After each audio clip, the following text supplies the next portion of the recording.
standing beside.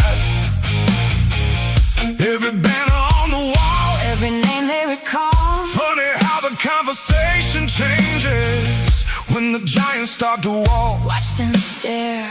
Watch them stare. No luck, no favors, no accidents here. We run this town. Run this town. Every road, every round. Every round. Turn it up. Let it shake the ground. When we move, everybody knows it now. We run this town.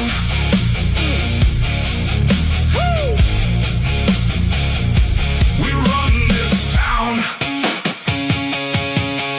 Big stage, bright lights. Everybody wants a taste. Everybody wants the spotlight till they gotta pay the price. Every scar earned a place. Every win left a trace. Now they're trying to keep up while we're setting the pace. Too late. Too late. No fear, no doubt. We're too far. We run this town. Run this town. Every road, every round. Every round. Turn it up. Let it shake the ground. When we move, everybody knows it now. We run this town.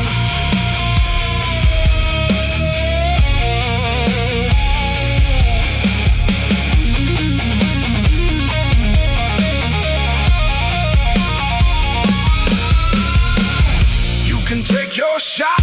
You can try your luck. Try your luck. Bring everything you've got. It still won't be enough. Stand up, show up, speak up, or move. We run this town. Run this town. Hear the crowd getting loud. Getting loud. Turn it up. Let it shake the ground. When we move, everybody knows it now. We run this town.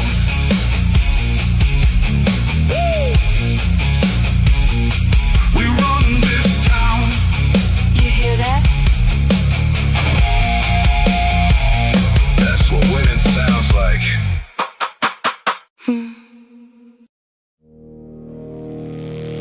Hear that?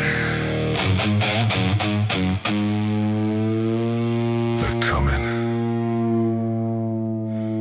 Let them.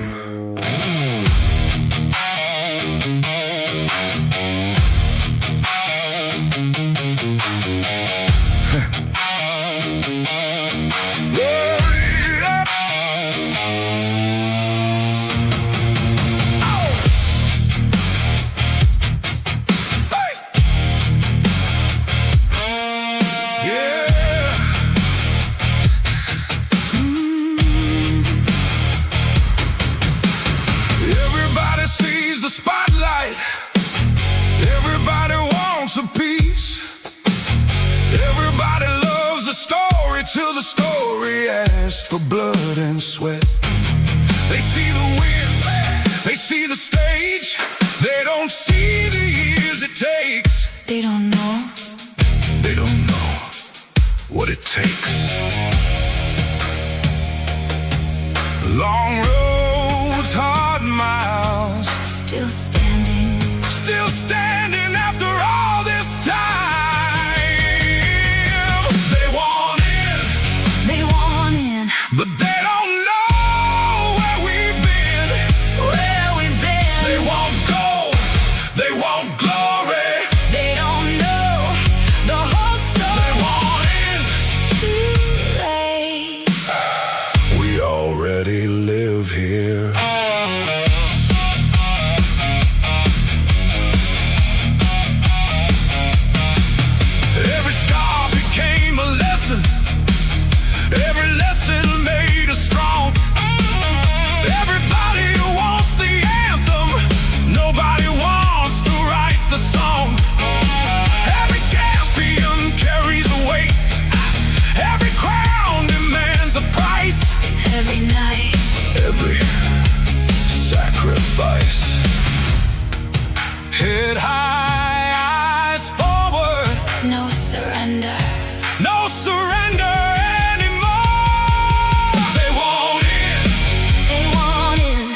We already live here. Take your shot. Take your swing. Take your shot. Bring everything You've got. We'll still be standing when it's done.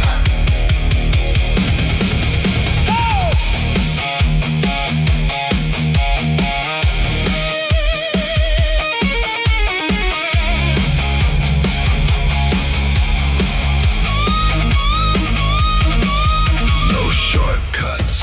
No shortcuts. No excuses. No excuses. No mercy. No mercy. No regret. They want it, They want it. but they don't know where we've been. Where we've been. They want gold, they want glory. They don't know the whole They story. want it. Too late. We already live here.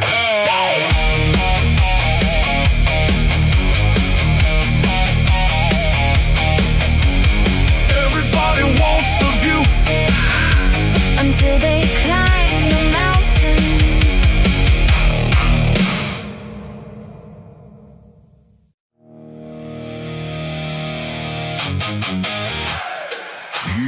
Yeah. You know who showed up.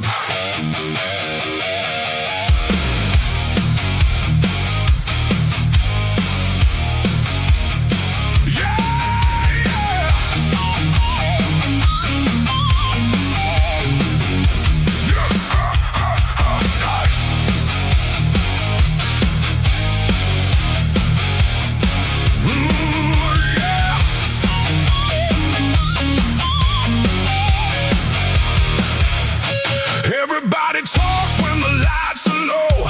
Everybody's got a plan till it's time to go.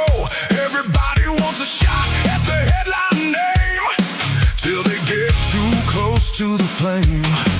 We don't show up looking for permission. We don't wait around for somebody's decision. Came too far, got too much at stake. And kings don't ask, kings take. You can feel it in the room.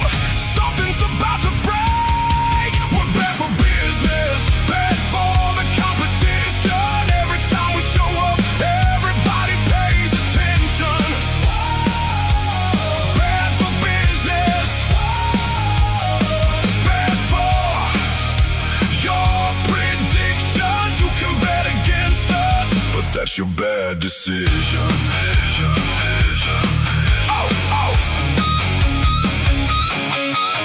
Whole lot of talk, whole lot of noise. Everybody trying to be the boys. Everybody chasing what we built, but pressure separates the real. You can see it in their eyes tonight. Some came to play, some came to fight. And when the dust finally settles down, only one name's gonna stick around. Hear the crowd getting loud. Hear the walls start to shake. We're bad for business, bad for the competition. Every time we show up, everybody pays attention. Bad for business, bad for your predictions. You can bet against us, but that's your bad decision.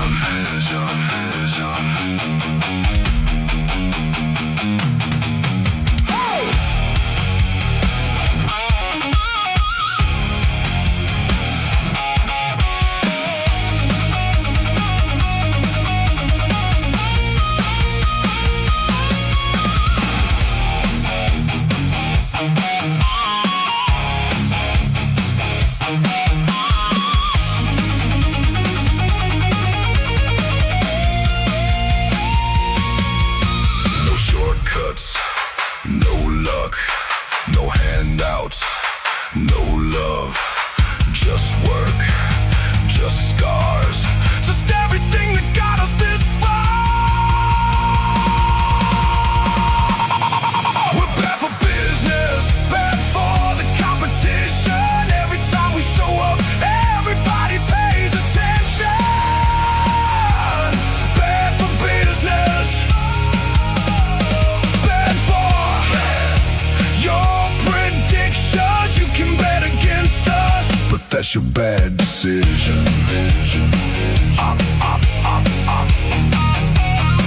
Everybody's got a plan.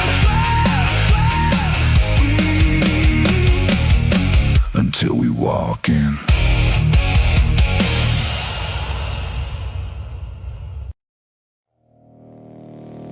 You're looking for a seat? Wrong place.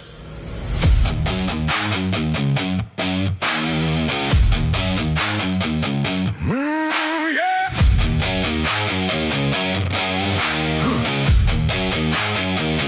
Everybody wants the view. Everybody wants the crown.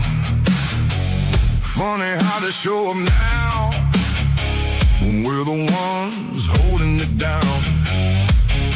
They see the banner, see the lights, think they're ready for the fight, but they don't know the price.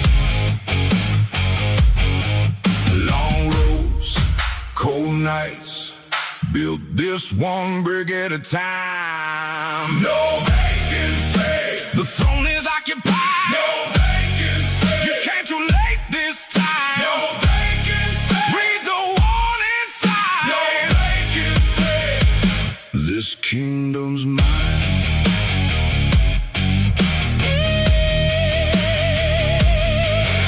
Every challenger looks the same. Big talk and a borrowed name. They want the glory, want the fame, but they don't want the weight. Every scar behind these walls, every rise after every fall.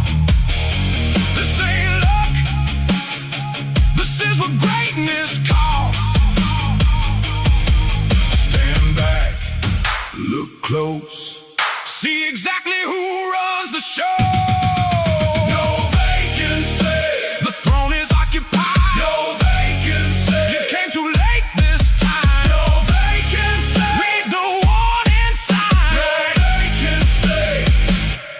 Kingdom's mine.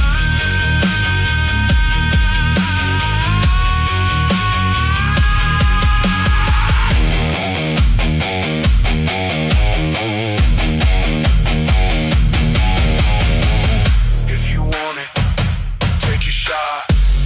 If you're ready, give all you got. But understand, before you try, the crown survive, the weak don't. No handouts, no shortcuts, no mercy, no love.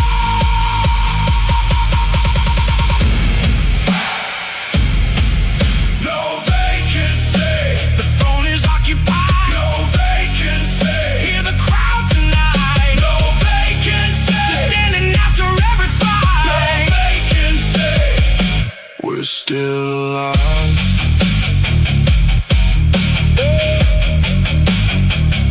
Everybody wants the crown until they learn what it weighs.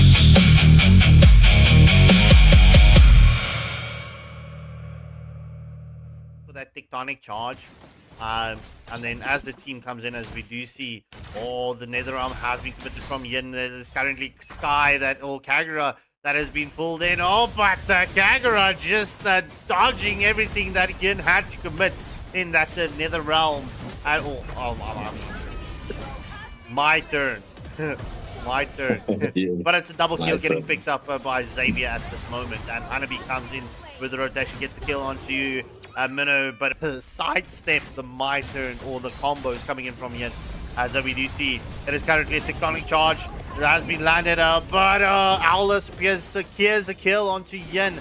Eclipse Moon so low, so Minnow will need to back off. That's a double kill.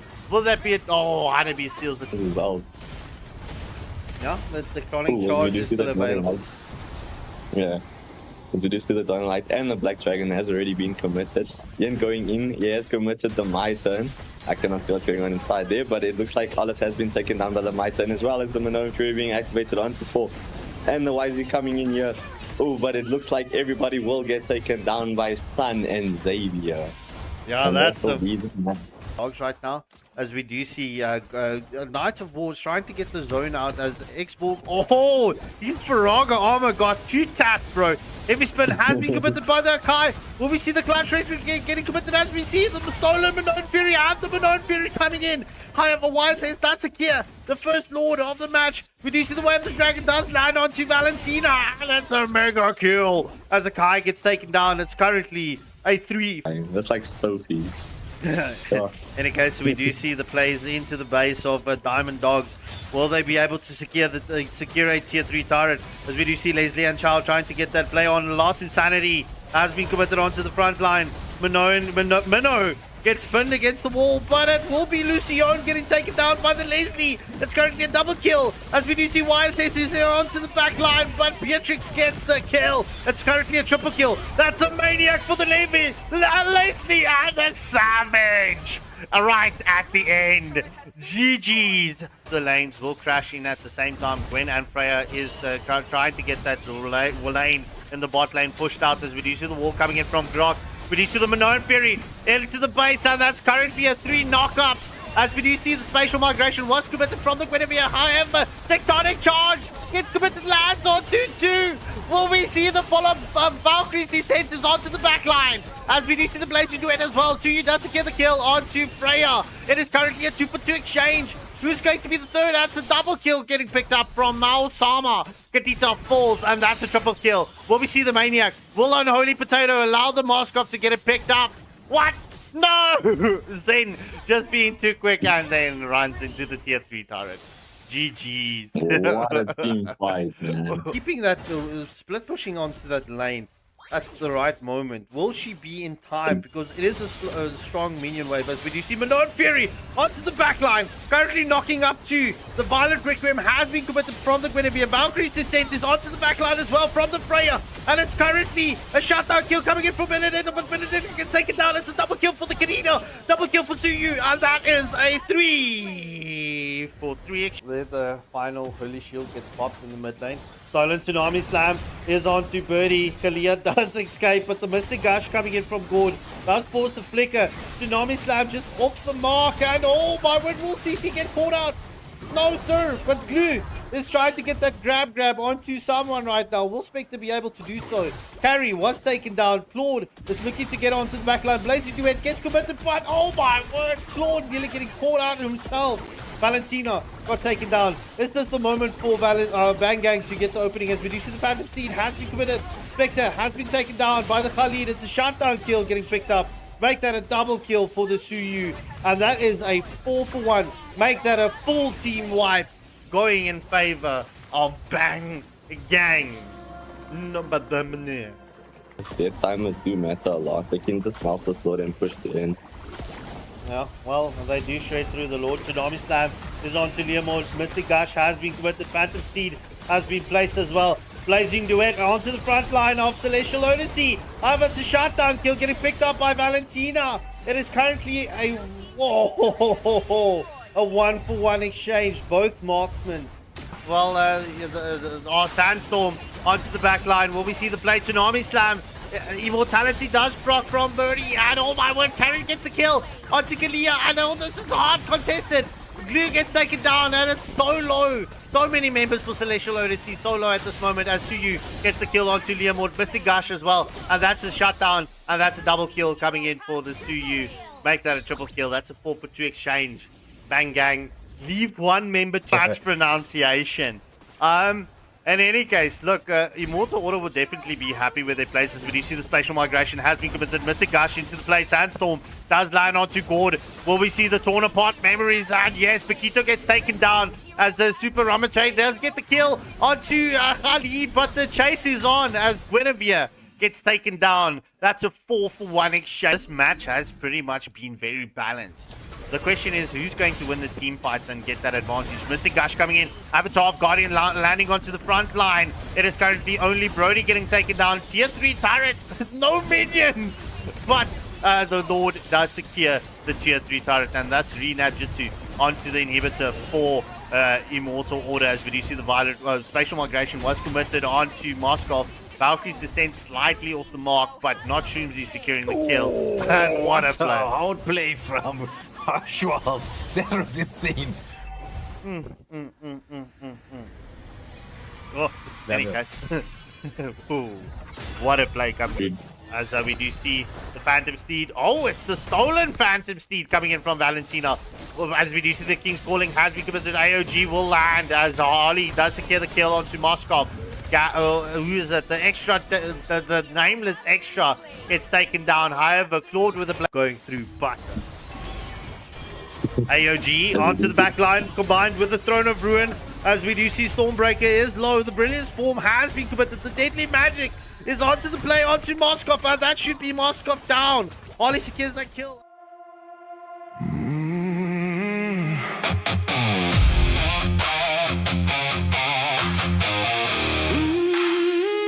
Blue lights, Black sky. AFL.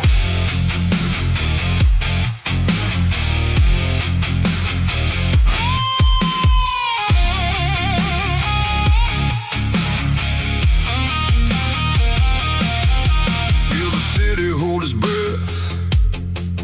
Everybody placing bets. 32 names in the dark, 32 flames waiting for a spark. Heavy boots on concrete floors. Every champion wants more. No words, no need to explain. Everybody knows the game. Look around, Feel the pressure and the sound. blue fire in our veins. No fear, no chains. We came too far to turn around. Now the whole world hears the sound. Blue fire in our eyes. Nobody here survives on luck. 32 walk through the door. Only one leaves with enough.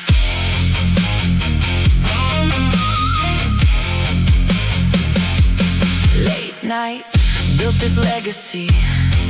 Every scar became a memory. Every loss became a lesson.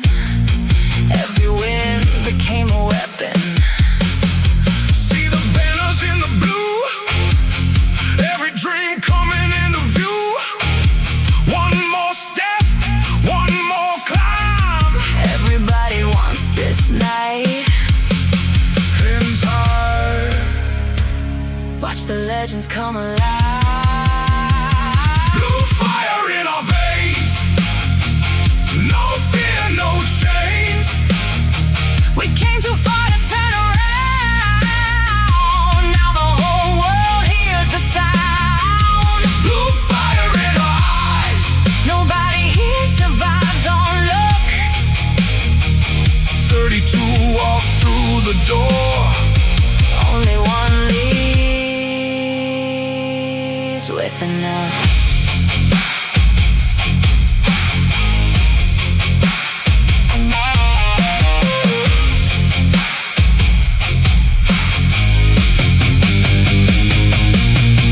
No kings, no gods, only those who earn their spot.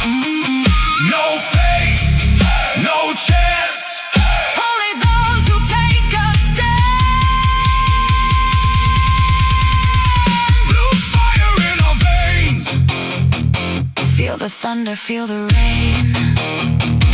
32 came chasing glory.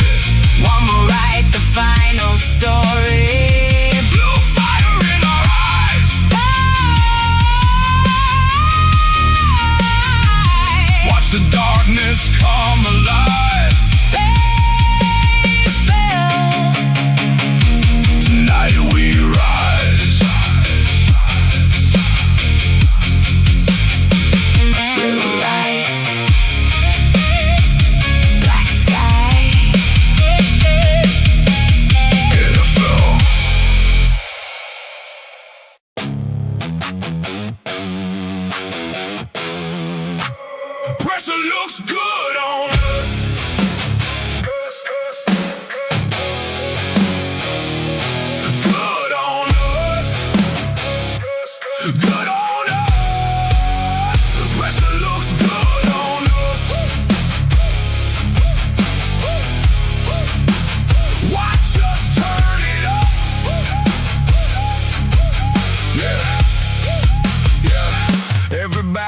about pressure, like it's something to survive. We treat it like fuel every time we arrive. Big stage, bright lights, whole crowd holding their breath. We don't get nervous, we get dangerous instead. Look, pressure made the diamonds, pressure built the scars. Pressure made the names, now they're hanging from the stars. Everybody wants the moment till the moment gets loud. Then they freeze in the spotlight while we're feeding off the crowd. One shot, one shot, one chance, one chance, one more reason to advance. Pressure looks good on us. Good on us. Good on us. Good on us. Pressure looks good on us. Good on us. Watch us turn it up. Pressure on the shoulders. Pressure in the blood. Everybody feels it. We just wear it better.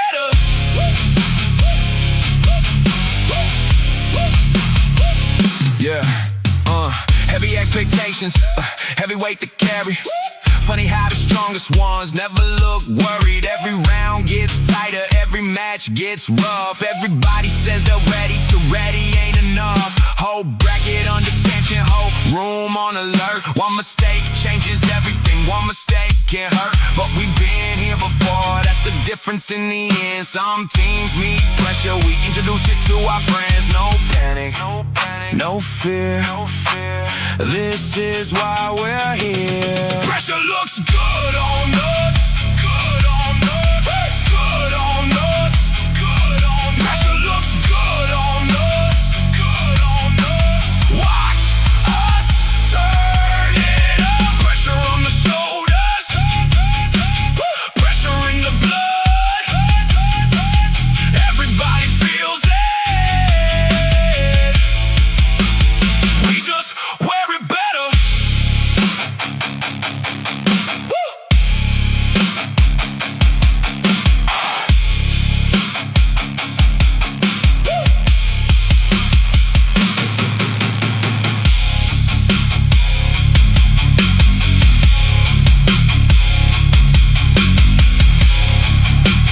Pressure, pressure, pressure.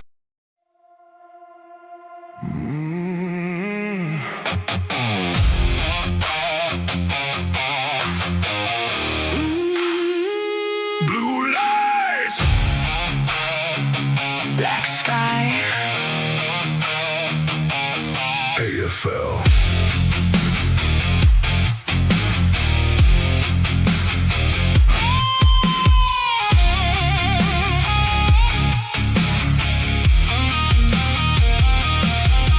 Feel the city hold its breath. Everybody placing bets. 32 names in the dark. 32 flames waiting for a spark. Heavy boots on concrete floors. Every champion wants more. No words, no need to explain. Everybody knows the game. Look around. Feel the pressure in the sound. Blue fire in our veins. No fear, no change. We came too far to turn around. Now the whole world hears the sound. Blue fire in our eyes. Nobody here survives on luck. 32 walk through the door. Only one leaves with enough.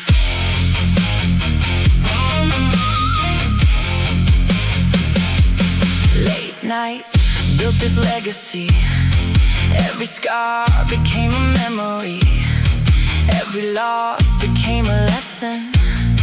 Every win became a weapon. See the banners in the blue. Every dream coming into view. Good evening, ladies and gentlemen. Welcome back to Waylander Gaming. Tonight, well, as you can see, we've got a cracker of a match to start off the evening with. We've got Infinity and we've got St. Dynasty. And if I'm not mistaken, Infinity is the representatives of Madagascar's ENC team. Yeah. Oh, that's what I've been told anyway. So It's a nice moment in time to see what they bring to the table. Well, this is I mean, we've got high expectations for this matchup. I mean, obviously, we don't need to. Well, I don't need to glaze Saint Dynasty. And you guys also don't need to flame me about Saints. So we know Saint Dynasty is part of the top five squads in the server. Um, well, I'm very curious to see how Infinity does fare against Saints. Yeah. Any thoughts? Well, Any predictions before we jump into the drafting seat?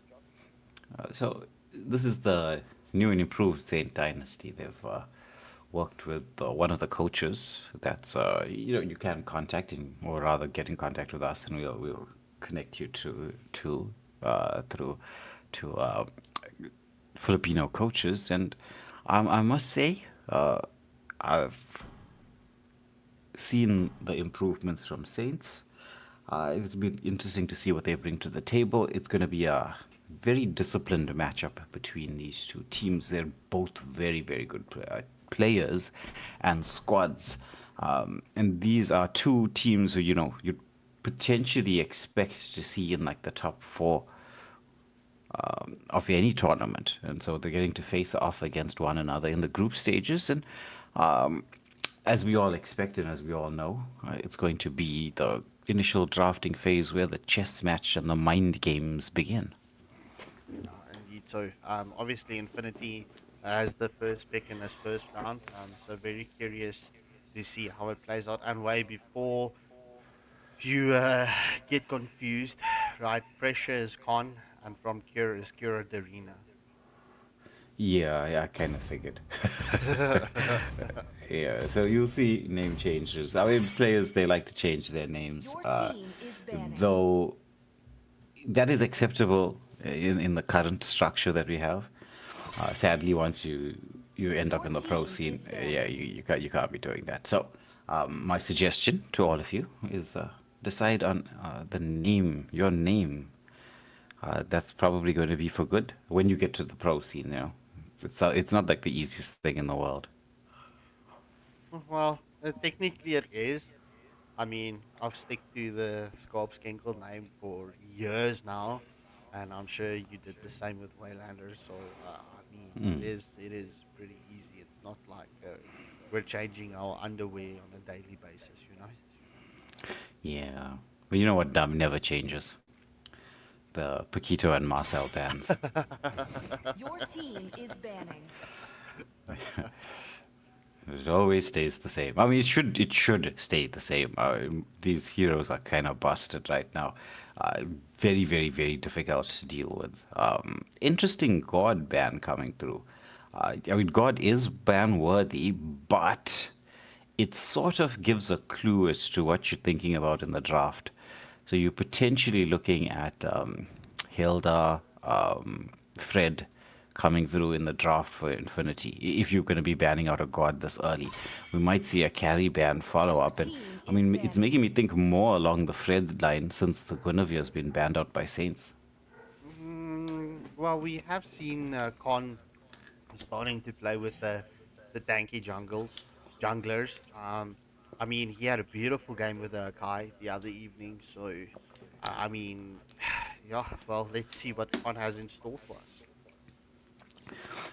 To be honest, I was doing my, every meta, I must go do my tests to check on certain things. Yeah, the utility jungles are just so strong at this moment in time. They Your team is banning. cause a team obviously to adjust their playstyle because it's most teams are used to playing around assassin jungles. It's the most popular because it's the most dramatic, like with the flashy skills and the potential outplay moments. Tank jungle doesn't have the flash to it, but what it does in terms of control of the outcomes of the game is absolutely broken right now. So potentially both teams are heading towards that same tankier draft with the bans coming through. Will we see that come into fruition? I mean, right now, like Akai being opened, Akai is very, very, very strong. I think he might even be first pick worthy because he is a bit of a flex pick. Yeah, I mean, the guy's been devastating on the roam roll. I mean, and he's been perfect on the jungle Your roll. team is But picking. Zushin being the first hero to get picked up. Yeah. So with Zushin being picked up, he is there to deal somewhat with the tanky lineup, but needs a front line herself, because it's not like her skills activate immediately. So whenever a Zushin's being picked up, there's going to be a tanky XP laner and tanky roam, or is it going to be a tanky roam and tanky jungle? Or tanky XP laner and tanky jungle. It's one of the three. That's the Your combination. team is picking. Yeah, but looking at the Arlord and Khalid getting picked up from the side here of Saints, I mean, Khalid is still such a deadly hero to to pick up on the roam, especially with that high mobility. Um, and if the Sandstorm is in play, correctly played, and don't play Khalid like I play it, then you won't feed. Mm-hmm. Well, with the Khalid being picked up, you know what he's there to do. He's there to apply pressure, especially to the enemy roam. It prevents you going for certain types of picks, like a high loss, for instance. To a certain degree, the Hilda as well. Because, I mean, Your Khalid team is does picking. out poker in the early part of the game. So there is that. Cadmia locking, as we expected this from Infinity. I mean, they've already picked up two tanks, right? But this means that they have to go for a damaged jungle and Your team is like a proper banning. MM instead of a fighter on the MM, because otherwise you're going to be lacking damage. Yeah, indeed. So, Ghost Aurora going for the Kimmy pick. Yeah, I mean that just means there's going to be a double MM in the play. So currently, Saint Dynasty is yeah. I think they're building up for a tank lineup. I mean, I'm quite surprised the Kai was still left open. Yeah, it's still available and in play. Neither of the teams picking up the junglers in the first phase. So we expect Your team is some of the banning. jungle bans to come out right now. Uh, it's either that or personally I'd be thinking of banning out fighters on the gold lane. So since you've got a marksman in mid, uh, it's not ideal. Like the double MM strategy, it can work, but it's not ideal, right? So it means most probably you're looking at Saints picking up a Ruby on the gold lane, maybe even a Freya, even though she, has dropped off a bit. It's not so much that she's not going to be Your team is banning. sort of viable. Even the carry ban, I mean, even though it is going to be double MM, I Your mean, a carry team is bans banning. into the lineup that Infinity have, it's a pretty clever ban. Now the final ban coming through, I think it should be a continuation on the gold lane bans for the side of Infinity. You could possibly ban out a jungler, maybe the Akai ban, if not banning out a gold laner, might be the way to go. Yeah, well, just looking at the options currently left for Saints, I mean, there's well with the carry being out. I mean, Claude. Look, we've seen some Claude players being deadly, Your team but is I mean, picking. we've mentioned this. Claude is no longer well in the meta, so I don't know. Okay. Your team Yeah, is The only it's picking. the concern is that I have is it too much magic damage. yeah. Well, so far, they do have two magic damage dealers as their main source of damage. And the way the lineup is, it is definitely heading in the direction of picking up either an Akai or a Fred, or potentially a Basha as well for the side of Saints. And Chung just flashing that Johnson on screen. Will we see a Johnson? Bro, this is so confusing right now. Because I mean they need an MM and they need a WR. Here we go. Your Yeah, so team switching is at the last minute to the Fred. Oh, and the Moskov to deal with the Harith, because I mean Moskov can displace the Harith and just sort of avoid his damage because he has the mobility to do so. But he'll still be or have to be very careful.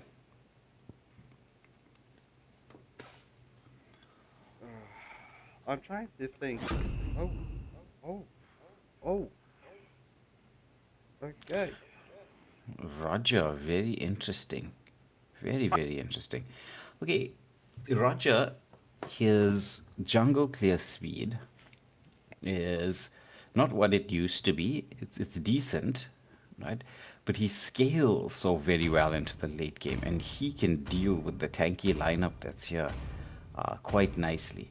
But you're gonna have to get into the late game in order to activate his full potential. He's a monster in the late game. Yeah, well, this is indeed so. I mean, we have seen some cracked Roger games, so let's see if Con can bring us that crack play as well with the Roger. Yeah, yeah. All right, ladies and gentlemen, this does conclude the first match's draft. What do you think about both teams' draft, and are you ready for this evening? If you are, please hit that like and subscribe button. Let's go. Till the enemy reaches the battlefield. Into it. Game number one. Both teams are probably going to be feeling each other out in the early part. This new jungle pathing, right, opens the door for counter jungling, and at the same time, it's a little bit less aggressive than the previous patch. Look at the damage output here onto Laska, but Askeladd, he's like, I'm not interested in the fact that Jushin has supposed to have been nerfed. I'm just going to do what I'm supposed to do. Just pile on the pressure. Yeah, indeed so, and they get those displacements on. As we do see, Saint Dynasty is trying to scout out for that jungle invade. Oh, okay, never mind. Just going for the Lurto. Who got the Lurto? Oh, it is Chong with a Fred. Yeah, it's this is one of the few times where the person who retreats first is not necessarily guaranteed to win it. If you saw Kande, he just, or Pressure rather, he just retreated a little bit earlier than Chong. Because unlike other creeps, like at least the buffs and the turtle and the lord, where there's that sort of that very helpful bar that tells you when you can retreat. All the other creeps now, you're going to have to look at the health bar and actually calculate whether you have the retreat damage to do so. You know, with Con's new name, Pressure, you know, there was one song that popped in my mind with Queen. And, Yeah. you know, it might actually sound so inappropriate. Under pressure, pressing down on me, pressing down on you.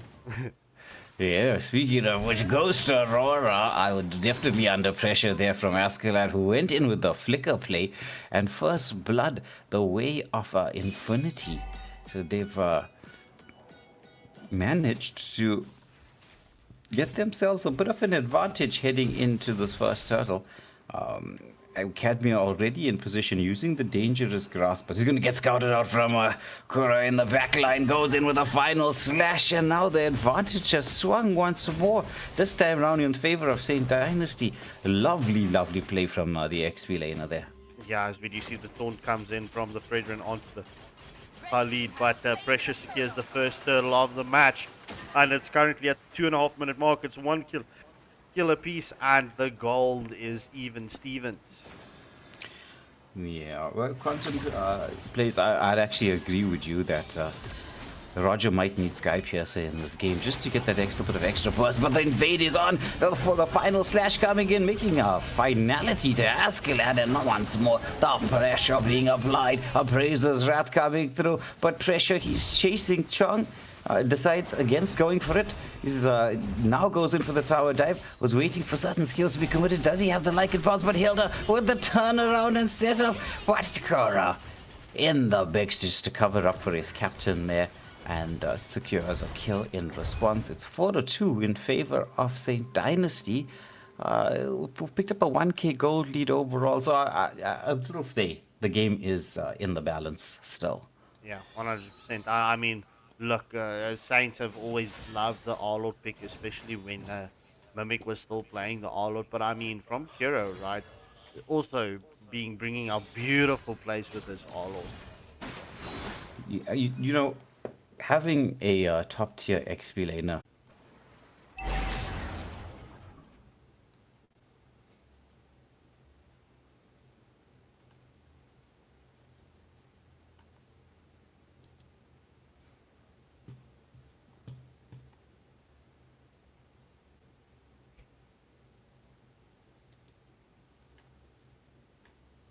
Hey, all right, I'm back. We paused. I see that. All right, ladies and gentlemen, some technical difficulties there, but we are back and we are ready to go. So there was just a bit of a mini skirmish that happened before that with Saints managing to pick up another kill. And I was just talking about the fact that this is sort of double MM from Saints, because you can kind of count Roger as an MM as well. We have seen teams play Roger in the gold lane. I mean, I've also played him from time to time, but it needs to be in the correct place. As we do see, the Zaman Force has been committed from the Harris. As we do see the plays, the traction pulse just slightly onto Zushin, but Kimmy wanting to do the damage. Will Saints close this, or will Infinity escape? It seems like Infinity will escape. Yeah, nice pressure being applied by pressure in the mid lane. I mean, this is what you want when the team is engaging on the side lanes. You got to start trading it for damage on the mid lane. Praise's Wrath was committed by Chong. He is down to half health on that crystal. Oh, the flicker to safety from Askelad, just avoiding the final slash there. As Chong being zoned away from his own red buff, not allowing, Saints not allowing the side of Infinity to come even close to contest for this. As now they're piling on to the Hilda. Laska has to disengage, but oh, the Lycan bounce is there. It's like a jumping execute skill. It is 100%. And I mean, look, bro, we've counted out Roger for such a long time. But I mean, it's always refreshing to see these out of meta heroes back into play. As we do see the traction pulse has been committed from Kimmy. It is currently, well, it's a 1-0 exchange going in favor of Infinity. But Saint Dynasty secures another tier 1 turret as Kimmy secures a kill onto Hilda. It is currently a 1-for-1 exchange as we do see the engagement continues here in the mid lane. Alice did secure a tier 1 turret in favor of Infinity in the top lane. Yeah, but control now on the side of Saint Dynasty. They've got the bit between their teeth. It's going to head now to that discipline stage in the game. Final turtle will be up in under 10 seconds. It looks like Roger is building towards the Trinity build, having just picked up Golden Staff. As I'm sure you can all see, Trojan side Golden Staff. The DHS will be the next item coming through. That means Power Spike should be in about 3 minutes time, just heading towards the 10-minute mark with the Zaman Force into the mix. And now the control, as they just make sure that they have that ability to use their somewhat limited CC potential. It's not like Saints have massive CC, but it's continuous. Yeah, as we do see Con going for quite a strange rotation through the tier 2 turret. It does take a lot of damage. However, it is the third and final turtle up for grabs. As we do see the Zaman Force has been committed. Currently the plays are onto Fredrin as we do see the final slash coming in from Arlord. Will we see Lascar with the Hilda getting the plays onto Arlord? No, sir. It is a 1-for-0 exchange going in favor of Saint Dynasty. And oh my word, look at the Roger melting through that turtle. Yeah, it's Roger on the Trinity, especially in the human form, is kind of a beast. No pun intended, but especially to a tankier lineup. It's quite clever from the side of Saint Dynasty in picking up the Roger in the draft. I mean, we know that one of his strengths is dealing with these tankier lineups. The fact that they took the chance and actually started to play it, who knows? There could be a new adjustment to the meta as once more Alice being sent back to base and Saints just not letting up. Kind of like a leaky faucet. It's just like drip, drip, drip. into the jungle. Yeah, well, I was just looking at that damage coming in from the Roger onto the Fredrin. It was his first skill, second skill, landing onto the Fredrin, and Fredrin was half HP, bro. Yeah, it is kind of crazy. Fred trying to bring in that CC and control, but the final slash from Kura is there. Now Roger in the mix with the Lycan Pounce. Do they have the control? Zabin Force comes out. The slow was just enough to be able to get the setup, but there's lift up from Masculine. However, the Sandstorm comes in. Gyro not even needing to pray. He just got the setup for his team. Well, Saint Dynasty definitely coming to prove a point right now. It's just past the 9-minute mark as Pressure gets that kill onto Moscow. It's a 3-for-0 exchange, and it's almost a 10k gold lead. It's a 9k on the dot gold lead as we do see. Zaman Force has been committed. Hildar getting forced back to the base. However, Fredrin just overstaying his welcome slightly as we do see the Throne of Ruin coming in from Alice, but it's a killing spree. Getting picked up by Pressure as he pops that thumbs up. Yeah. And now this is ability with the waves coming through. Oh, the flicker final slash into the base. They got this cracked open. Can they take down the turret? They're focusing onto this, melting down the first tier 3 turret. This should be another one to fall. The Lord is up. Nobody's even interested in the Lord. They're just going in here. They have the numbers advantage, but I don't think the minion advantage. So it's best sometimes, even though you have the control that like they do have, to play the patience game. You know, safety first. Yeah, well, they try and force Infinity out of their base. And, yeah, they're obviously going to go for that first Lord. First Mama Lord has been secured and will be in the pocket for St. Dynasty right now. Very, very strong performance from them. I mean, hats off to their coach, Coach Benz, who's actually been working with them for a couple of weeks. You can see the payoff in here. We were actually having a discussion about this, like Scarpa and I off stream a few days back, where we were talking about just the added benefits of the fact that with all the tournaments and everybody participating, we've got a little bit of attention from the PH region, where players and coaches are taking a look at the Southern African bloc, and well, the more people are involved in whatever is going on here, the better it is for the region. Lord being pulled by Laska. Just clever play just to try to keep everybody safe. But the Zabin Force into the final slash with the Lycan Pounce in there, and Kimmy just staying safe in the back. Goes to Aurora, just dealing the damage. That's a full team wipe, and first blood going the way of St. Dynasty. And a beautiful Maniac getting picked up by Ghost Aurora, bro. Unfortunately, Cadmire and Hyper Broken Dota getting chocolates for this first match. So just give me a second so that I can get everything set and up and running so that we can jump into the second match. I don't think I can hear any unfortunate in Scarpy's voice. No. Didn't sound very unpleased about No, that. Never.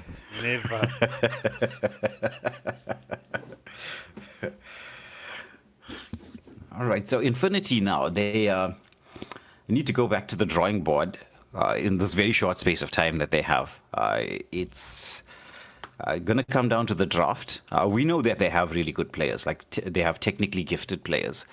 In terms of the draft itself, however, I mean, you had the Hilda pick up and then Khalid to follow. Khalid is one of the heroes that can deal with Hilda.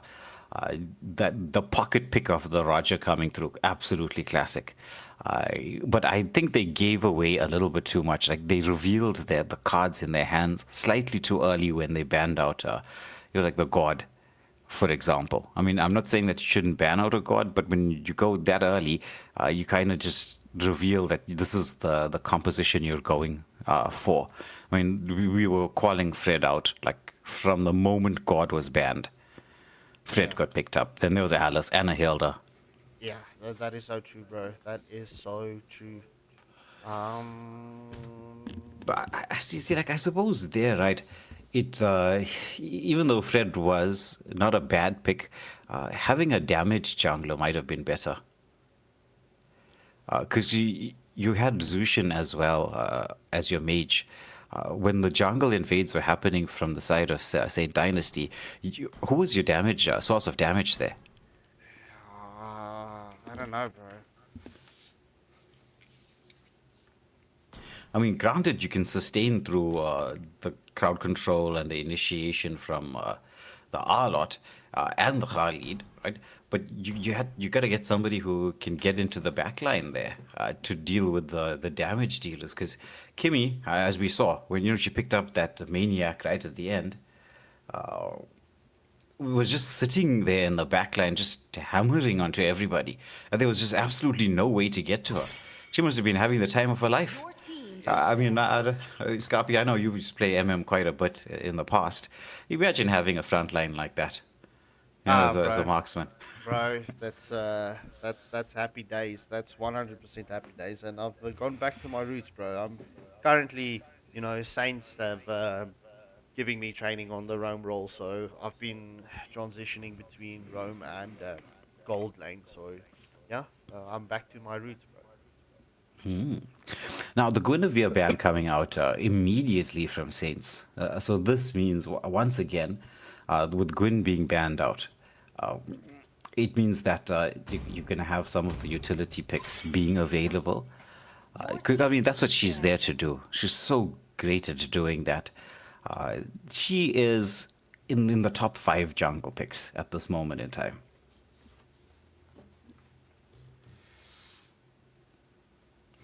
And this time around, Infinity are banning out the Zushin, uh, which could aid Saints, because what we were talking about previously, right? We were saying that the team that drafts first is generally the team that has a structure in mind in terms of they already know what team composition they want to go for, and then naturally they're going to be banning out certain picks to make sure that that composition is going to work.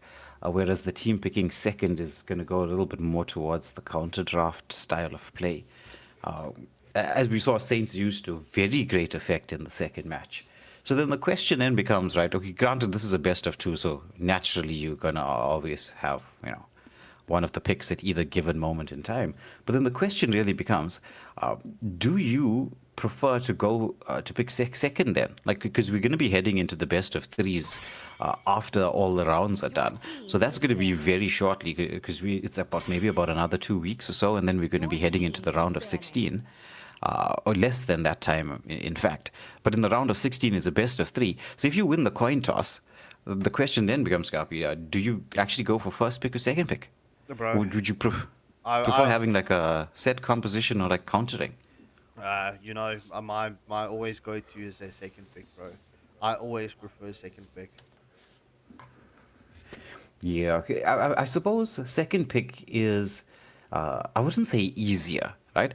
I'd just say that if you have the knowledge of plays and counterplays and the typical the typical pick combinations, then it sort of leaves you with this idea of what you should be going for the counters.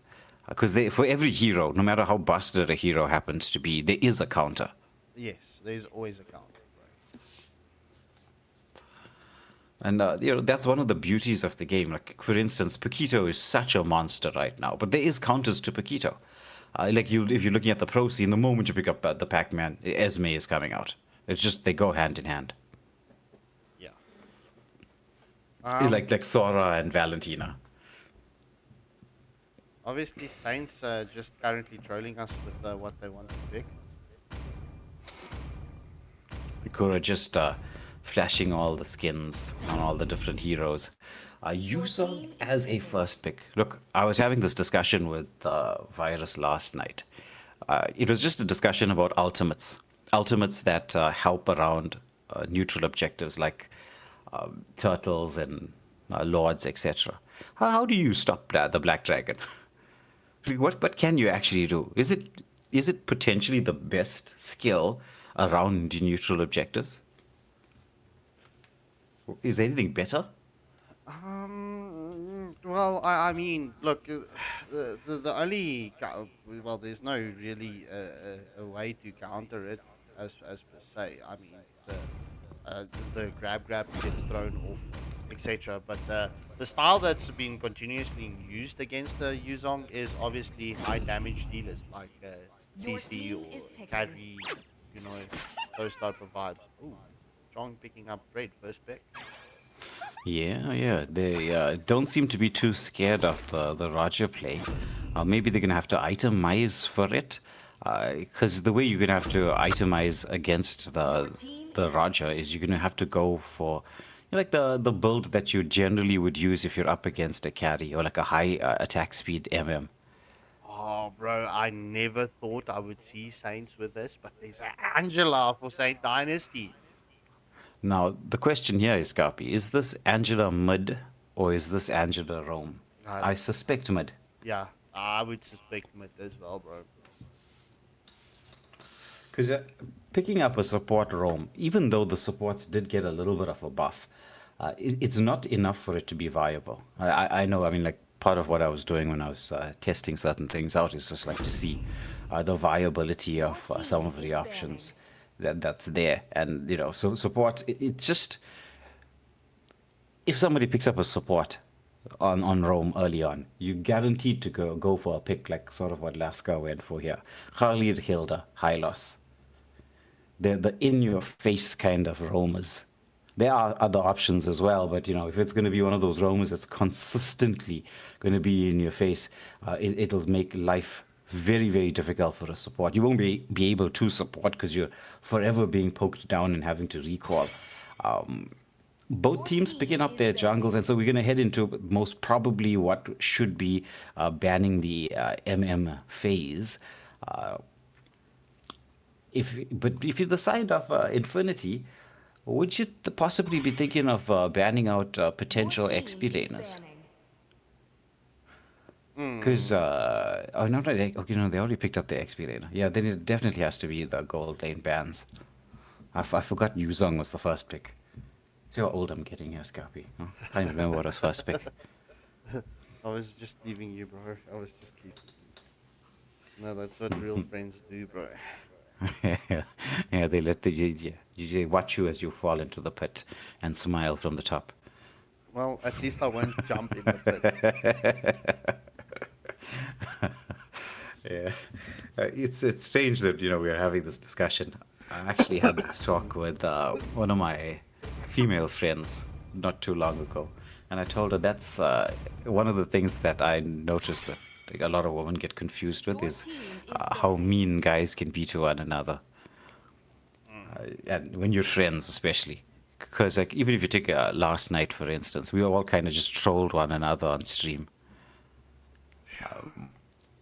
It's like sort of like male bonding. No sensitivity allowed. Yeah, exactly. So Infinity banning out 2 potential MMs from LV there, and Saints now they've got a choice on the roam. They have one more ban to go through, right? The Sora ban actually is a pretty clever one because it synergizes really well with the lineup that Infinity has so far. But now let's just look at it from the side of Saints. Like in terms of a roam, what's gonna really work with this? I actually smell an Atlas on the way. Well, I would say that the Khalid. Oh, wait. You're referring to Saint Dynasty, right? Mm-hmm. Ironically, I would actually say Your a team Kai is for picking. some reason. Well, Hyper Broken Dota locks onto the Beatrix, which again, that's if you're going for the MM picks from the ones that are available. That I think is one that works very nicely with their composition. That big AOE damage, because when you have an Angela, everyone's gonna sort of group up. Ruby gold. No. Yeah, actually, yeah, Ruby Gold would have worked out quite nicely, and they need to have some amount of added on crowd control. Your team So, is picking. but they decide to go for Uranus on the roam. Okay, I'm not too sure about that. Oh, let's leave them, bro. Let's leave them. They've got the pot on the stove. I mean, look, yeah. Let's see what they're going to cook with that pot. The Yeah, water but you is only got- boiling, but I You- mean, you look got- at this. Look at this. you've got one damage dealer, one main source of damage. Granted, you can build the Lapu damage, but do you really want to build a damage Lapu? Nope. Nope. The Esme pick from Cadmia, that could be devastating because counters the Angela, counters the Uranus, counters the Lapu, and to a certain degree also the Roger, because he does get a little bit of shield when he switches between human and Lycan form. Yep. Well, I mean, there you go, ladies and gentlemen. There you have it. You can see what the teams draft. What's your opinions with regards to the draft here? Are you going to favor Infinity or are you going to favor Saint Dynasty? I mean, look, I'm very surprised by the Angela getting picked up by Saint Dynasty. With this particular draft between the two, both teams, I actually favor neither. Because they have very similar skill sets to one another. This is going to come down to a pure micro battle between the two. This is going to be a micro battle.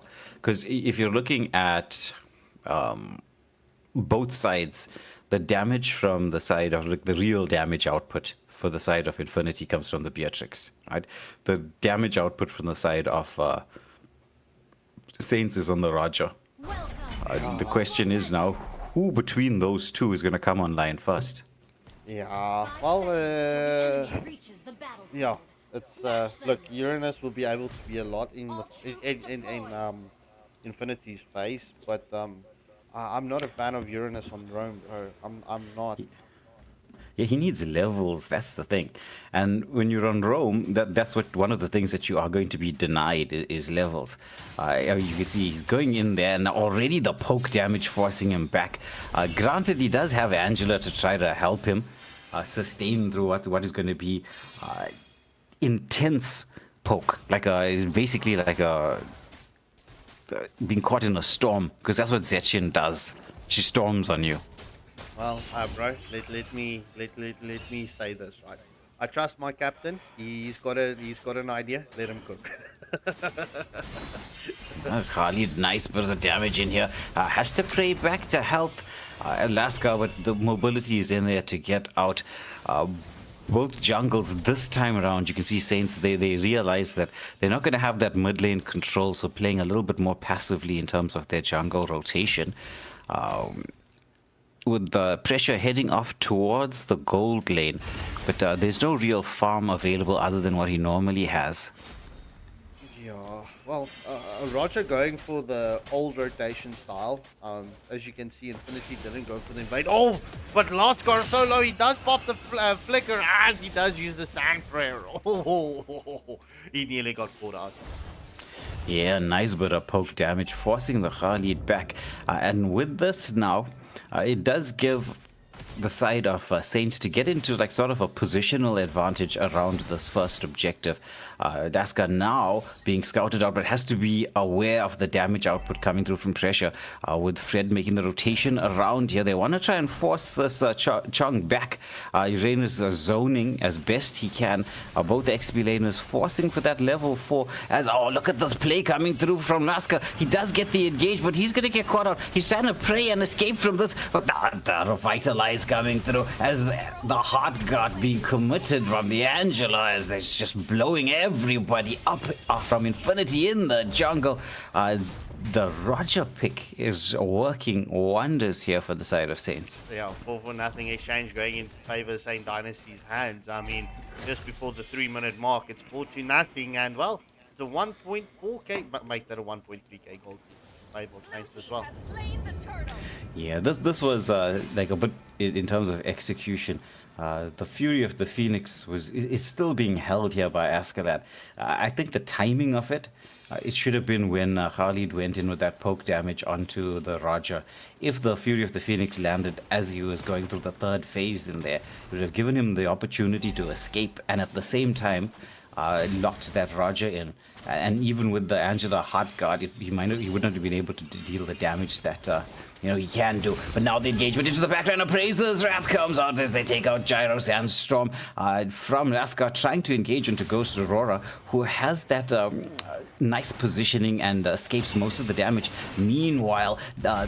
Saints going in with big counter jungle play. And look at that, it's already a 2-level gap. But the engagement comes across as the hot guard has been committed. But Akora on that Yuzong gets the knock up as the pressure is being kept alive by Ghost Aurora. Saints have a very nice way of making sure that pressure just doesn't die. Yes, sir. I mean, look, well, quality. I mean, I didn't expect it to look the way it is currently looking, but I mean, look, it ain't over till the cookie crumbles. There's still a long match ahead of us. But Saints now, they've gotten themselves into a 2k gold lead, rotating across to provide some safety here for Alvi, but the engagement onto 2, full rocket barrage coming out as there's the Praiser's Wrath coming in, Sandstorm, there's a follow-up, but the damage output from the side of Saints is just a little too hot to handle. Now the counterplay is on as Roger, he's in that wolf form, he's hungry for more, just eating everybody up, forcing out the flicker from Askelan, but did Cadmia overextend here? It could be caught out. There's 3 members from the side of Saints. Hard guard being committed. I mean, I know that Esme needs or loves shields, but it's still early doors. I mean, okay. That means the hard guard will not be available for, well, next team fight. Or will it? I mean, look, Saints stealing the blue buff away from the Fredrin as we do see the knock up onto the Praises Wrath has been committed. Petrify getting popped as well. Will we see the chase coming in as, yes sir, as Pressure gets the kill onto Fred. As we do see Fury of the Phoenix has been committed. Shutdown kill currently onto Yuzong, and the double kill goes in favor of the Roger. Will we see Lascar get caught out here? Well, he could be, but I mean, it is Khalid. You know, it's not like the easiest hero in the world to burst down. As now Ghost Aurora being engaged upon, as Rain is just helping out to keep this Khalid out of the face of Aurora, who now has switched across as the hard guard has been committed onto Roger, who's taken the Esme very low, doesn't even commit the Lycan Pounds, gets the pick-off kill as Esme was trying to split push and at least gain some map control. Revitalize coming through from Gyro as LV with the bravest fighter combination. How Chong manages to escape. Is this a potential turnaround? It's the shotgun blast coming through from the hyper broken Dota on the Beatrix. It just secures at least a trade-off for the side of Infinity. Yeah, it does. As pretty to the Black Dragon form has been committed. Yuzong currently onto the backline as Chong does get the taunt up onto. Oh, but that passive procs onto Zetian as from Kira does secure the kill. However, Fredrin catches out the Yuzong, and that is a 2-for-1 exchange. Yeah, and now the mid lane being opened up. Beatrix did trade it off. I mean, when you're in a bit of a pickle, you got to try to get as much farm as you can from somewhere, because Beatrix is really the win condition for the side of Infinity. There is a bit of a timer, I would say, for the draft of Saints. Infinity needs to be a little bit patient if they want to even this out. But the way Saints are playing right now, they're not giving the chance for anything to be evened out. Well, Hard God will be committed onto the Uranus. However, Roger's into the mix. The Yuzong is into the mix as well. Double flicker coming in from Angela and the Esmeralda. Will Esmeralda catch the Angela? So close. Oh, but she gets immobilized. Yeah, just the slightly wrong moment in time for her. But with Kuro, he was you're in deep, right? And you're gonna die. You might as well go out with a bang rather than a whumper. Yeah, that is so true. Alright, so let's quickly have a look at the itemization. Everyone can see it as Askelan does flicker out, but Alvi gets the play onto Zetian. Will we see the catch onto Khalid as we do see Roger gets the kill onto Esmeralda slightly off screen. Fredrin with the Praises Wrath onto Roger. Pressure turning around, trying to get damage onto Fredrin, but no. We will see both junglers disengaging from one another. What a brawl.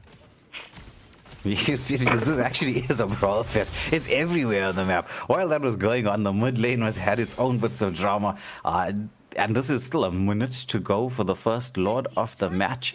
The side of Saints, they're actually rotating to try to take as many of the tier 2 turrets, because if they can get the holy shields down, that's going to be a very big bonus for them. Difficult though with the wave clear potential that Infinity have. As we do see the wraparound play coming in from Roger, however, the hard guard has been committed. Lycan bounce onto Askeladd. Askeladd gets taken down.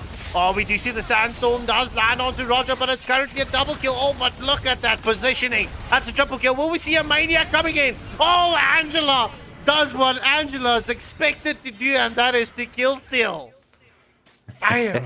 My goodness, that would have been such a clutch Maniac. Oh, look at that from the Yuzong in the base, and this should be the whole first Holy Shield being taken out as Kuro is trying to escape the attentions of Askeladd, and that's 2 Holy Shields, potentially the third if they can get the wave to push through quick enough. Gyro thinking the same thing and forcing that 1 minion in. Can they get it done? I don't think so. The Lord is up. Roger will be the one taking care of it. So it's only 1 Holy Shield left for the defense. This could be a potential winning angle. Yeah, that's good. I mean, look, at this moment, Infinity doesn't have really a lot of answers, as we do see Roger does secure the Lord solo, and it's currently a team fight continuing, as we do see the Brazos Wrath coming in from the Fredrin. Bravest Fighter does land onto 2. Fury of the Phoenix gets committed from the Zetkin as well. We do see the Sandstorm into the players. We do see Roger in the Lycan form. Gets the kill onto Khalid. Black Dragon has been committed. That's a double kill for the Roger. Will we see a triple kill? Will we see a Maniac? That's a triple kill. Will we see the Maniac? Will Angela steal it again? No Maniac. Yeah, the hard gut is there. There's a potential. It's okay. No. Potential has passed. The timer has gone down. Look at the damage onto the Roger. He was trying to run, but sadly, that did not work out. Now you're gonna have no MM available to try and take these tier 3 turrets. The Lord should allow them to focus, at least hard focus onto one, but it's Uranus who's doing all the tanking, and their Kuro has to disengage. They do manage to secure, the Lapu, who he is in a 1v5 situation. Angela is like, what are you doing, bro? What are you doing? Albi gets called out by the Brazos. Albi, I know you think you're strong, bro, but it's not always wise to go 1v5. Most evidently. All right. Someone should inform that to the solo rank players out there. It's just 1v5 is not the best of ideas. It's like once in a blue moon that it ever works out. So only 1 tier 3 turret falling with that particular Lord. Now the control onto the Fredrin, Fury of the Phoenix being committed. As Beatrix is actually starting to hurt somewhat, holding on to that ultimate. She may want to switch to the machine gun because they're in that space to do so. It's a 2-for-nothing trade-off, but look at the pressure being applied. Ooh, they had that wave just almost in position, so they can actually take down the mid lane turret. Do they have enough minions to get the lock-on and the victory? I think they might just be able to. They just need to find the space for Roger. Jump in from the Esmeralda, but she's being taken down low very, very quickly. Roger in with the Lycan pops up, but doesn't have the damage, has to reposition. Beatrix trying to clear out this wave, but there's more waves coming through. Askeladd just respawning, giving them that extra potential bit of wave clear. It is 30 seconds to go for the Lord. Roger deciding to disengage. I think this might be the time for them to hightail it, but it looks like they have other ideas. They just want to continue with this mad aggression, this brawl fest in the base. Can they get the lock on? But look at this from Askeladd. He's just keeping the wave pressure off the Nexus. Yeah, well, it is in time for the next Mama Lord of the match. I mean, look, with this Angela, right, this Ghost Aurora has been doing beautiful healing with this Angela. He definitely deserves a bells after this match. Yeah, Angela clutch plays. Zoning from Saint Dynasty, they're locking Infinity into the base. Fred with the torch here onto the Uranus. He has the stacks to land that Appraiser's Rock, which he does. Fury of the Phoenix has the follow-up. There's a Hyper-Broken Dota with that damage output. But LV Bravest Fighter onto everybody. As Roger with the Heart Guard on him, he's just hurting so much. Yuzong with the Black Dragon. Space has been created. They can get the lock on, but it's going to be Chug. Oh, he just dashes back to safety once more. The Lycan pout, but it's a killing spree as the minion waves being cleared out just in time here. But the fight continues. Waves of Praisers Rap takes down the Roger finally, but the minion waves are now pressuring in. There's only 2 left to defend, and that's not gonna be enough as Saint Dynasty take this in clean sweep fashion. Marmalade. Alright, GG's well played. MVP goes to Chong. Infinity doesn't take any chocolates away from the second match. However, look at this, bro. Yuzong 10, 3 and 12, and Pressure with a 13, 2 and 14. Roger picking up that MVP of the match. Alright, ladies and gentlemen, this is, well, we're actually in round 3 right now. But in any case, this is the first match best of 2 of the series completed right now. So we're going to jump to the next match. I'm going to get that pause screen up and running for you whilst we set the next lobby. Don't go away. Please hit that like, share, and subscribe.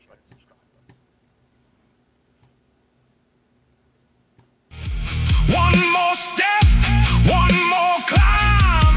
Everybody wants this night. Hands high. Watch the legends come alive. Blue fire in our veins. No fear, no chains. We came too far to turn around. Now the whole world hears the sound. Blue fire in our eyes. Nobody here survives on luck. 32 walk through the door. Only one leaves with enough.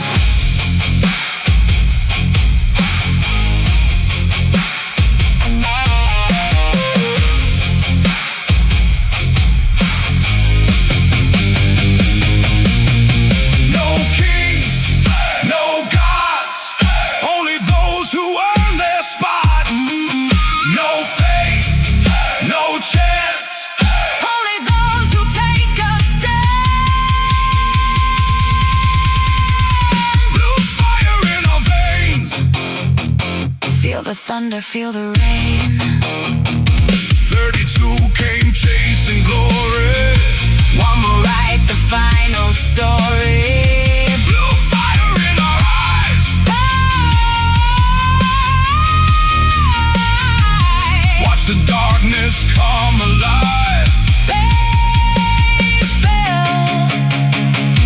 Tonight we rise. Blue lights, black sky. AFL.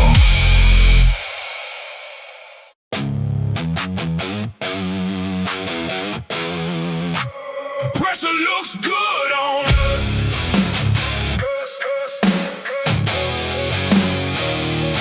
Good on us. Good on us. Pressure looks good on us. Watch us turn it up. Yeah. Yeah. Everybody talks about pressure like it's something to survive. We treat it like fuel every time we arrive. Big stage, bright lights, whole crowd holding their breath. We don't get nervous, we get dangerous instead. Look, pressure made the diamonds, pressure built the scars. Pressure made the names, now they're hanging from the stars. Everybody wants the moment till the moment gets loud. Then they freeze in the spotlight while we're feeding off the crowd. One shot, one shot, one chance, one chance. One more reason to advance. Pressure looks good on us. Good on us. Good on us. Good on us. Pressure looks good on us. Good on us. Watch us turn it up. Pressure on the shoulders. Pressure in the blood. Everybody feels it. We just wear it better.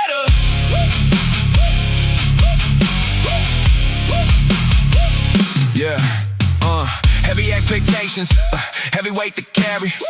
Funny how the strongest ones never look worried. Every round gets tighter, every match gets rough. Everybody says they're ready to ready ain't enough. Whole bracket under tension, whole room on alert. One mistake changes everything, one mistake get hurt, but we've been here before. That's the difference in the end. Some teams meet pressure, we introduce it to our friends. No panic, no fear.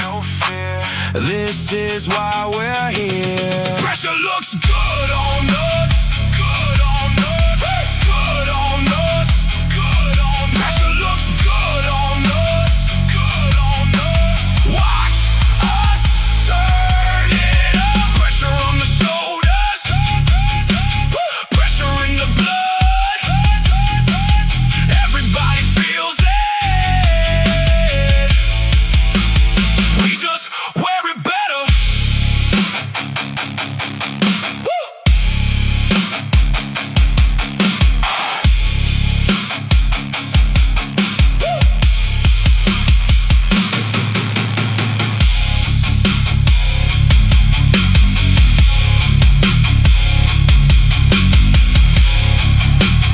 Pressure, pressure, pressure.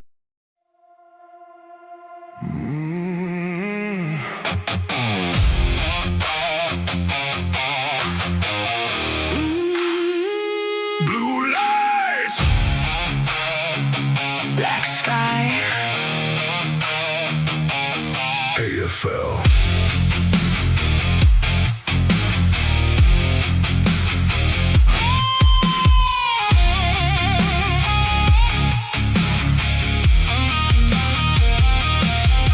Feel the city hold its breath. Everybody placing bets. 32 names in the dark. 32 flames waiting for a spark. Heavy boots on concrete floors. Every champion wants more. No words, no need to explain. Everybody knows the game. Look around. Feel the pressure and the sound. Blue fire in our veins. No fear, no chains. We came too far to turn around. Now the whole world hears the sound. Blue fire in our eyes. Nobody here survives on luck. 32 walk through the door. Only one leaves with enough.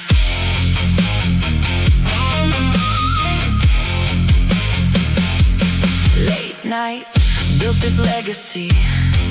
Every scar became a memory. Every loss became a lesson. Every win became a weapon. See the banners in the blue. Every dream coming into view. One more step, one more climb. Everybody wants this night. In time. Watch the legends come alive. Blue fire in our veins. No fear, no chains. We came too far to turn around. Now the whole world hears the sound. Blue fire in our eyes. Nobody here survives on luck. 32 walk through the door. Only one leaves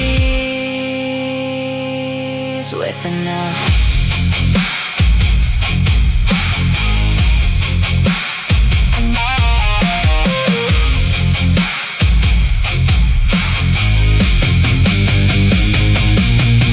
No kings, no gods. Only those who earn their spot. No fate, no chance. Only those who take a stand. Blue fire in our veins. Feel the thunder, feel the rain. 32 came chasing glory. One will write the final story. Blue fire in our eyes.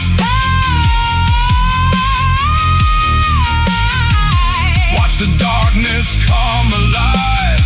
They fell. Tonight we rise. Blue lights.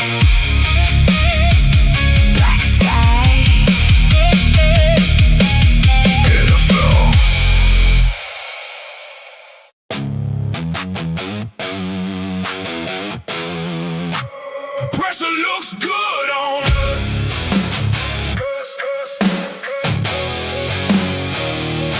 Good on us.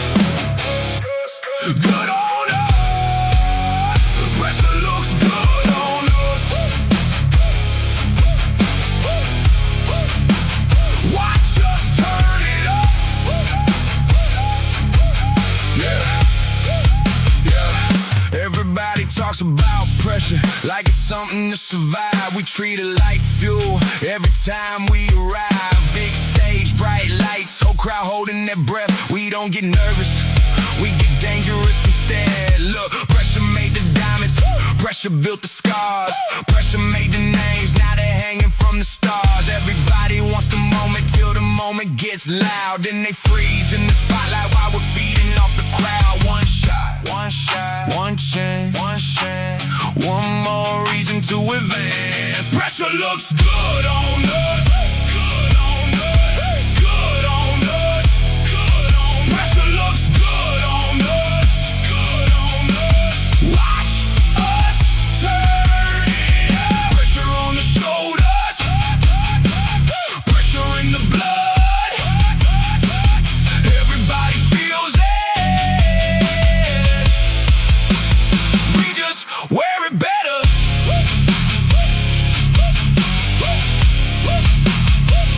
Yeah, heavy expectations, heavy weight to carry.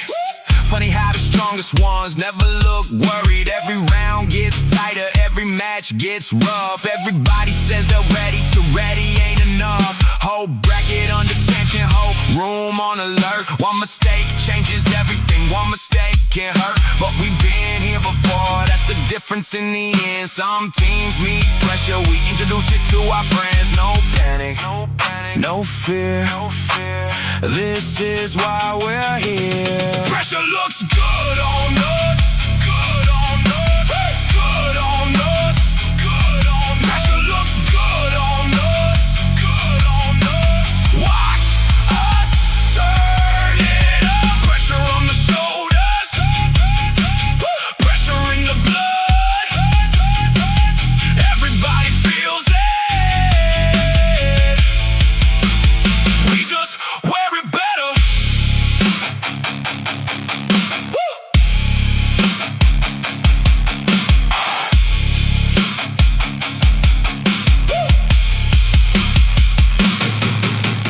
Alright, ladies and gentlemen, we are back. Up next, we've got level 1 versus Ferox. Alright, the two Madagascan teams. Well, this is definitely going to be a cracker of a match. So without further ado, good luck and have fun to both teams as we are going to jump into the job. Yeah, two teams that know each other very, very, very well. Level 1 Esports, we've featured them so much on the channel over the, well, almost 2 years now. Actually, do you realize we're approaching 2 years? Yeah. We're close, bro. We're close. It's literally today a month. Then we're 2 years. Yeah. Amazing, isn't it? It's been a fantastic journey. And it's a big shout out to all the people tuning in to watch, especially these two teams. Granted, Ferox is a renamed squad, but the players in here, Larry NB, 1v9, Sakai, Savatar, Joda, these are, players that have been featuring for quite some time. And they are very well known within the Madagascan region, and actually not just within the Madagascan region, within the region here of SA as well. Interestingly enough, though, when we consider the bans that have happened so far, right? So you got the Hilda ban coming through, and then it was a direct ban afterwards onto the Fanny. So that makes me definitely believe there's a Fanny main on the side of level 1. Because when you get you're up against a Fanny main, even the pro players are like, yeah, no. Too much problems trying to deal with this hero. Just get rid of it.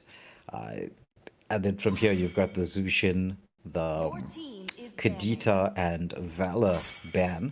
So a lot of heavy focus into mid lane bans, interestingly enough. from both teams. So this leaves the meta wide open, jaws open, in fact.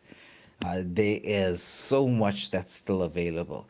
You got Paquito, you got Marcel, you've got, I mean, you just spoke about the Marcel. You're going to see that hero coming through if it's going to be left open. There's Hilda, Khalid, Cho to a certain degree is sort of making an appearance. Akai, Fred, Basha, Guinevere. It's just there's a ton still available. But I mean, you're not going to just draft full meta team. There has to be some amount of synergy between the picks that you have. Yes. And Joda Tay locking onto the Panda Boy.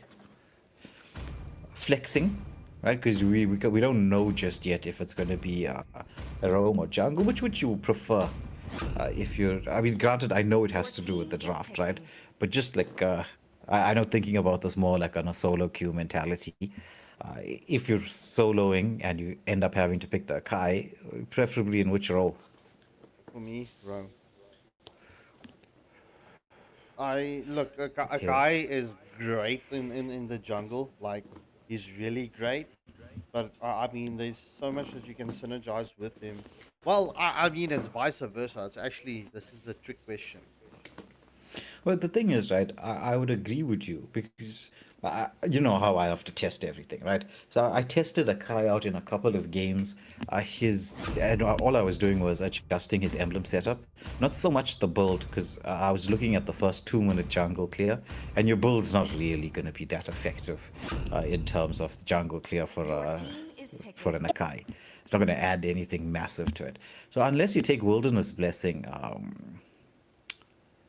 then you're not really going to be able to maximize his farm. And even with that, his farming speed's a little bit underwhelming.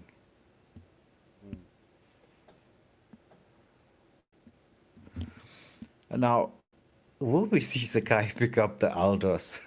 When would it have been the last time we've seen an Aldous? Bro. In Origins. Yeah, it's actually been quite some time. I almost saw Sakai locking on to the Tig there, and he was like, you pick up a Tig and an Akai, it's like you're countering yourself. The heavy spin, you can heavy spin all the players out of your teammates' implosion.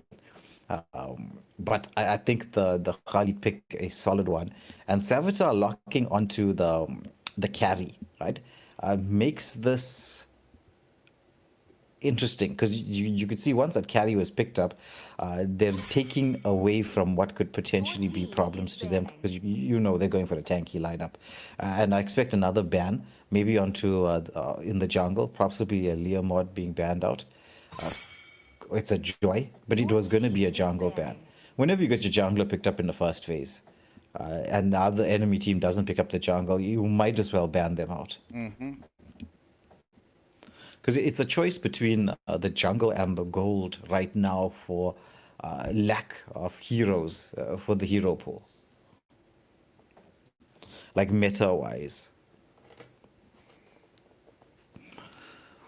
But lots of purifies there as the spells for the side of level 1. They do ban out the Lunox and the God as well. Don't want to deal with these, especially the God with the range damage. And is this going to be a support gold mid laner once more? Interesting. But I'm kind of liking Larry's new name. Larry NB is greater than Kelra. That's kind of funny. Now, Synchro Lightning flashing onto what used to be those common picks and bans heroes. You know, it's just there was a time where CC was always there and available. Flashing around, okay, going for the X-Borg, which is a pretty decent counter to the tankier lineups. But you do have the Khalid to worry about in terms of taking out the frog armor. Yes. Okay. Whoa. Just quickly need to fix things here. Yeah, so Ferox, they just need to go for the final pick. They looks like they want to go for an assassin. Um, that leaves who's on the mid lane then? Okay, so it's going to be probably Khalid Rome with Akai XP, and then Rafa mid or the Raja in the jungle. Okay, yeah, the drafting has been a bit interesting, and it seems that like I even noticed it in rank. There's a lot of people loving to pick up the Raja.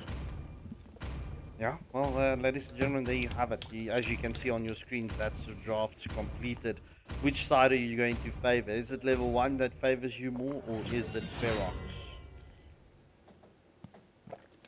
So into game number 1 we go.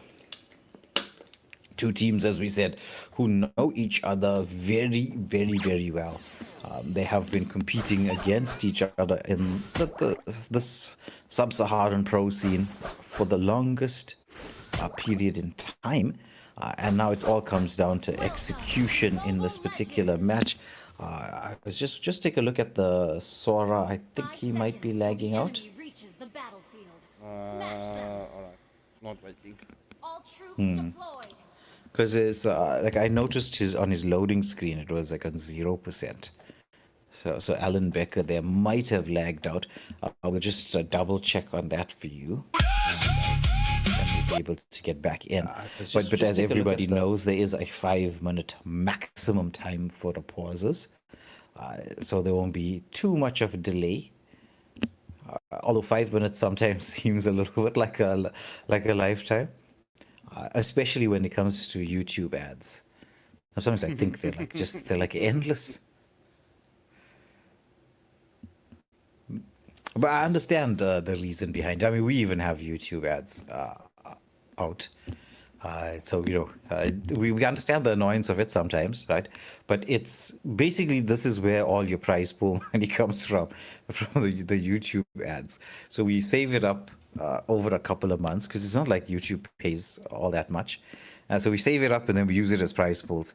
So as it stands, what's the prize pool looking at like for the AFL so far, Scarpy? We're sitting at 5k right now. All right, so it's 5. Yeah, we still got up until August, but it's sitting at 5k at this moment of stage. Oh, nice. So we've gotten pretty decent amount of cash available. Not anything spectacular. It's not like life-changing money, but 5k is still 5k. That'll be used as the prize pool. Hopefully, we will be able to add a few more sponsors and sponsorship deals into the mix to be able to make this an even more successful tournament. I mean, we do everything we do currently is, as we said, it's for community growth, for community development. We put into this quite a bit of resources, not just like time, but like finances as well, just so that we can have tournaments like the AFL, where we get to see the best teams in our region just compete against one another in a gladiatorial matchup. That's the way. I like it.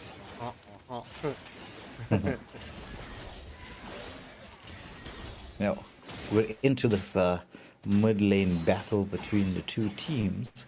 Now let me ask you this: do you think, right, that since everything involves right now jungle speed rotations and clears, that the option for somebody helping the jungler out occasionally should be now part of the standard rotation? Yes. Especially if you're going to jump onto the invade. Look at this: the Kai starting the Horned Lizard, Roger on Ricky. I mean, that was almost a double jungle invade.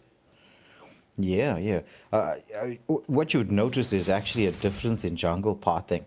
So the Export taking the normal jungle pathing, blue buff, and the small camp behind the blue buff, it gave the space for Roger to 1v9 to come in and use this new pathing to its advantage. So there's a reason why the new pathing is the new pathing. Because like the moment you see anybody using a pathing that's not this current style of rotation, you're going to get invaded. And it's not even like it's one of those risky invades. I mean, Roger was just in and out.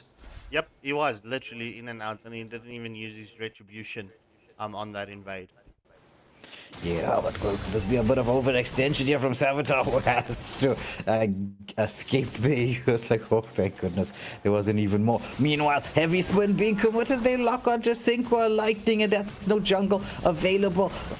We see the Fury of the Phoenix coming out, pressure being applied here by Sakai into the backline, wants to zone out this Zora, and they do manage to secure us. It's Larry and B who gets the pickoff.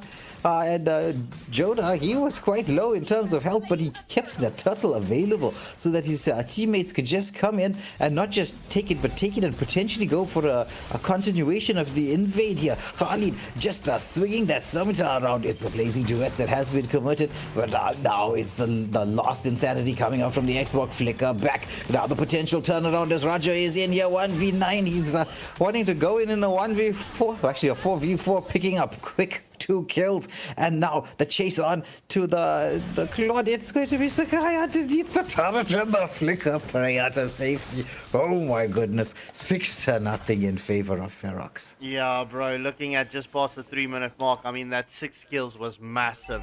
I mean, already it's a 3.7k gold lead. That's a k a minute in favor of Ferox right now. They can definitely be happy, and look at that. That's a tier 1 turret down as well. Not even 3.5 minutes. Well, just edging to that time right now. There's pressure being applied here into the bot lane. Sandstorm back out. Sora was quite low, but with the Xborg close by, you don't want to stay close by when there's an Xborg being too low. That last insanity really does hurt. No, you don't. You do not, bro. But in any case, I mean, look, Ferox is definitely doing a good job with his pressure plays. But it doesn't seem like level 1 can deal with this, as we do say Sakai just pretty much eats that Lilia. Oh my goodness. I've seen snowflakes survive longer on a hot plate. That's just... not that I have been collecting snowflakes and putting them on hot plates, right? But I'm sure you get the analogy. Yes, I am sure the people do. You crack me up, bro. You crack me up. Alright, we do see Savitar getting the plays onto Marcel. Lilia just dropping her magic balls, trying to get that burst damage onto carry. We do see the light wheels has been, the light wheel has been casted by carry, as we do see Sakai rotating with the Khalid. Will we see the continuation here in the top lane? It's a 2v4 situation in the top, but look at the lane cut coming in from Joda Tay. They want to clash the successful jungle invade. Red buff being taken out. Yeah, invade buffs. Now pressure to be applied onto the mid lane as distraction being created on the top. Now Roger comes out there. Oh, look at this damage output. Forces the black shoes from the Lilia. Oh, Marcel, he's like, wait a minute, Champ supposed to be the tank, but the Lycan bounces, no tank. Oh my goodness, could that have been a save with the golden hour blazing duets into the back line? Roger repositions, turns around. It's a triple for the Roger. He's actually in position to actually get a Savage. Is this going to be a Savage? It's a Maniac. Will he get the Savage? The chase is on. It's the Savage for the Roger at the 6th-minute mark. GG's, well played to 1v9 Spicy. Oh my goodness. I mean, the moment he got the triple right, I was just looking at it, I was like, this is it, it's coming. There's a Savage on the way. Oh. Ferox, I mean, it's 12-0, so they almost doubled the gold, almost. Yeah, it's like about 4k less than double. And at this early stages of this match, bro, Ferox is they definitely chasing for that quickest match in AFL. Yeah. Oh, nice heavy spin, but still a lot of frog armor available onto the Esport carry. Turns around with the light wheels here. Sora trying to get the control with the Thunder God form. The golden hour has been committed. Last Insanity is in there as well, as they finally manage to get a kill on the board. They take out Sakai, but there's the Kai back into the mix, and he's going to be putting on pressure onto Sinqua Lightning. With Roger, he's not interested in diving in just yet. He wants to be a little bit more disciplined. I mean, if you've built up this kind of a gold lead, it's best to just try to secure as much advantage as you possibly can. Yeah, the Roger is sitting at 6k gold, 6k gold at this moment. Oof, bro, that's more than half of the gold lead that they already have. As we do see, the heavy spin has been committed onto Sora. Oh, as we do see, the Torrent form does catch Jodate as the turret finishes off the Kai. That was such a weird animation. Such a weird animation. Oh my goodness. Do you think? And well, yeah. And I was just gonna respond to Ace Fire with his Black Lobby comment. Look, I know everyone has opinions, right? But there are sometimes like a bit of gaps between teams. Like Ferox is one of the better teams on the server. Not to say that level 1 is a horrible team, but even in the Madagascar tournaments, Ferox is one of the teams that people do fear. Yeah, that's a godlike getting picked up by the Roger. It's currently a 3-for-0 exchange going in favor of Ferox. And yeah, I'm quite surprised that you read that because I removed the message. Yeah, sure. It's okay. You know, people have opinions. Like there's even times where I was looking at some of the stuff happening in rank matches today, and I was having some opinions, but I fortunately kept it to myself. Yeah, well, I mean, it's at the 8.5 minute mark. The first Mama Lord of the match has spawned. It's currently 11k gold lead in favor of Ferox, as we do see just the Faraga armor getting melted by Ferox right now. It's going to be difficult for level 1 to contest for this first Lord. Yeah, and they did manage to secure one of the holy shields. It looks like nobody wants to spend their evening playing AFL this Saturday. Bro, it's been here hard. As we do see, the Sandstorm has been committed, but a beautiful golden hour getting placed by the Marcel. However, Jodate gets a kill onto Sora. It's a 1-for-0 exchange, and the Lord goes in favor of Ferox, uncontested. Yeah, and the potential to take out one more holy shield. Sakai just trying to block everybody off. You might want to get the wave pushed in. Personally, I'd be thinking that, because the main waves coming through are still on their way. And then you won't have to stress about trying to get the second wave synced up. But as you can see, the clear was there, so they still maintain that holy shield on the top lane at least. There is a reasonable amount of wave equilibrium. It's not perfect. Lord is being taken down quite a bit here, as the mid lane turret and the base has been cracked open. Now the chase is on to try to get into the back line. But Sora trying to control everybody up a carry, however, gets the kill. Lilia onto the Rafaela, who was keeping everybody alive, but there's a Kai with a heavy spin. He puns and knocks down and traps this Lilia Lycan pounds. It's a triple for the Roger, who's trying to go for a maniac on top of his savage. Is he going to go for this or just be disciplined and end this? No, he wants it. He wants it. But it looks like Marcel just doesn't want to give it away. Well, GG's. GG's to go in favor of Ferox, right? MVP going to the Khalid. Alright, ladies and gentlemen, let's get into the next lobby. Let's go. Yeah, so that's actually, there's 3 quick matches already to boot. Will we see this continuation in the next game, or will level 1 be able to figure out what to do to end this? That's difficult, bro. If you think about it, each game that featured a Roger, it was like, bro, is this Roger's time to catch the spotlight again? Yeah, surprisingly though, it's not like there was any buffs to him, was there? No. Yeah, not that I could see, but well, Roger's been dominant in all 3 games so far. Alright, we're just waiting for everyone to ready up.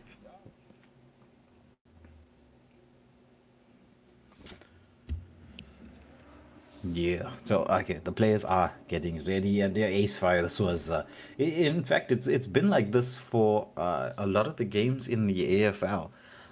It's there's been teams that have been doing their homework, and not just homework. They've been actually been training, because one of the things I do is coach quite a few teams in our server.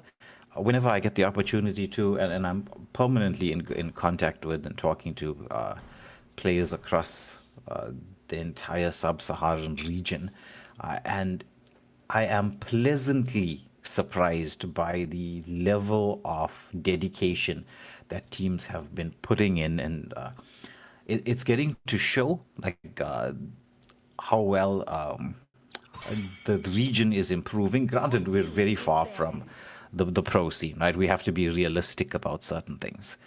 We're not quite there. We don't pretend like we're there, but at the same time, you must celebrate small victories, because you can't always look at how far you have to go. Sometimes you must celebrate even the small step in the right direction. But into the banning phase we go. It's the Fanny, the Kadita being banned out. Ferox continuing with the same ban theme that they used in the first game. It looks like they have an idea. Like we said, some teams, they do their homework, and they know, okay, certain players, certain squads love to build and play around, like a Fanny or a Kadita, for example, and they ban those out. The carry and Valier bans from the side of level 1. This is 100%. Okay, I can't say 100%. There's very little chance of saying 100% in this life, right? About many things. Even when they give you the percentage chance of rain, it's like saying 100% is kind of iffy. So 99% chance that level 1 are going for a tanky lineup. 99.9%. Yeah. Yeah, as close to 100 as you could get without actually getting there. I wanted to make a maths joke, and then I realized that nobody's going to get it, and probably everyone's going to judge me. So I'll stay away from that potential maths joke. Sakai. Marcel being opened. Marcel being picked. And I saw, yeah. Will this be a Terizla? Well, we did expect them to go tanky. So it's the Terizla Khalid combo. If they go for a tank jungle, you're going to need some damage in the gold lane and the mid lane as well. And Joda T with the Pac-Man. Pac-Man. He's so strong. I wonder who planned like the buff. I could actually hear it in like the designers of Moonton when they decided to put the shield on Paquito with his first skill, right? That like an evil laughter as they put it as they launched the update, because I mean that's so much a sustain. And yeah, exactly. Like I was just like, they knew what they were doing. That was just they were just doing this to mess with us. Paquito is so deadly, and Gomi 01. Yeah, I'm with you on that. I also believe, I'm a believer that our server is heading in the right direction. Now I'm saying the mage picks coming in. It's Larry NB who has locked onto the Zetian, and also Larry NB declaring quite openly that he is better than Kelra. I don't know about that, but it's always good to have some confidence. And Monet on the Nana, picking up the Nana. It's been a while since we've seen Nana back in the scene. There was a couple of picks of Nana in the AFL so far. She used to. There was a time, like, you remember when the first update came about with her, that buff to her second skill, where it wasn't single target but AoE. Everybody and their grandmother was spamming Nana.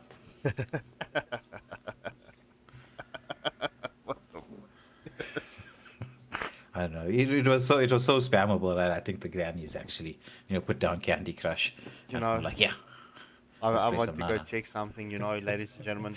Obviously, if you go check out on the website, if you go on tournaments, you click on MLBB and AFL, you'll see where the leaderboards Your are team currently is at. And if you banned. click on stats, you can see who's got the most skills, which team has got the most what. Okay, so it's skills, deaths, assists, and then you've got team leaders, which has got kills, deaths, and assists within the AFL tournament.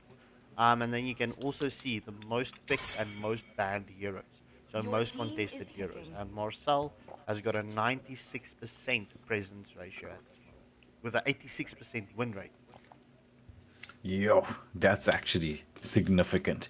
I'm not sure how many of the viewers or even the players are stats people, right? I am a believer in stats. So when it comes to a particular tournament, and the reason why we put these stats up, apart from players being able to now officially say who's the best player in the server, it also Your gives you an team is idea picking. of what's being drafted and how to counter draft. So when you're looking at the fact that it's like a 96% pick or ban rate for Marcel, you know that especially here within this region or sub-Saharan Africa, Marcel's a must. And then you have like decisions to make because he has an 86% win rate. So is this going to be a perma ban worthy, Your or is there team like a is picking. potential that you can leave it out? And have a sort of a counterplay to go with him.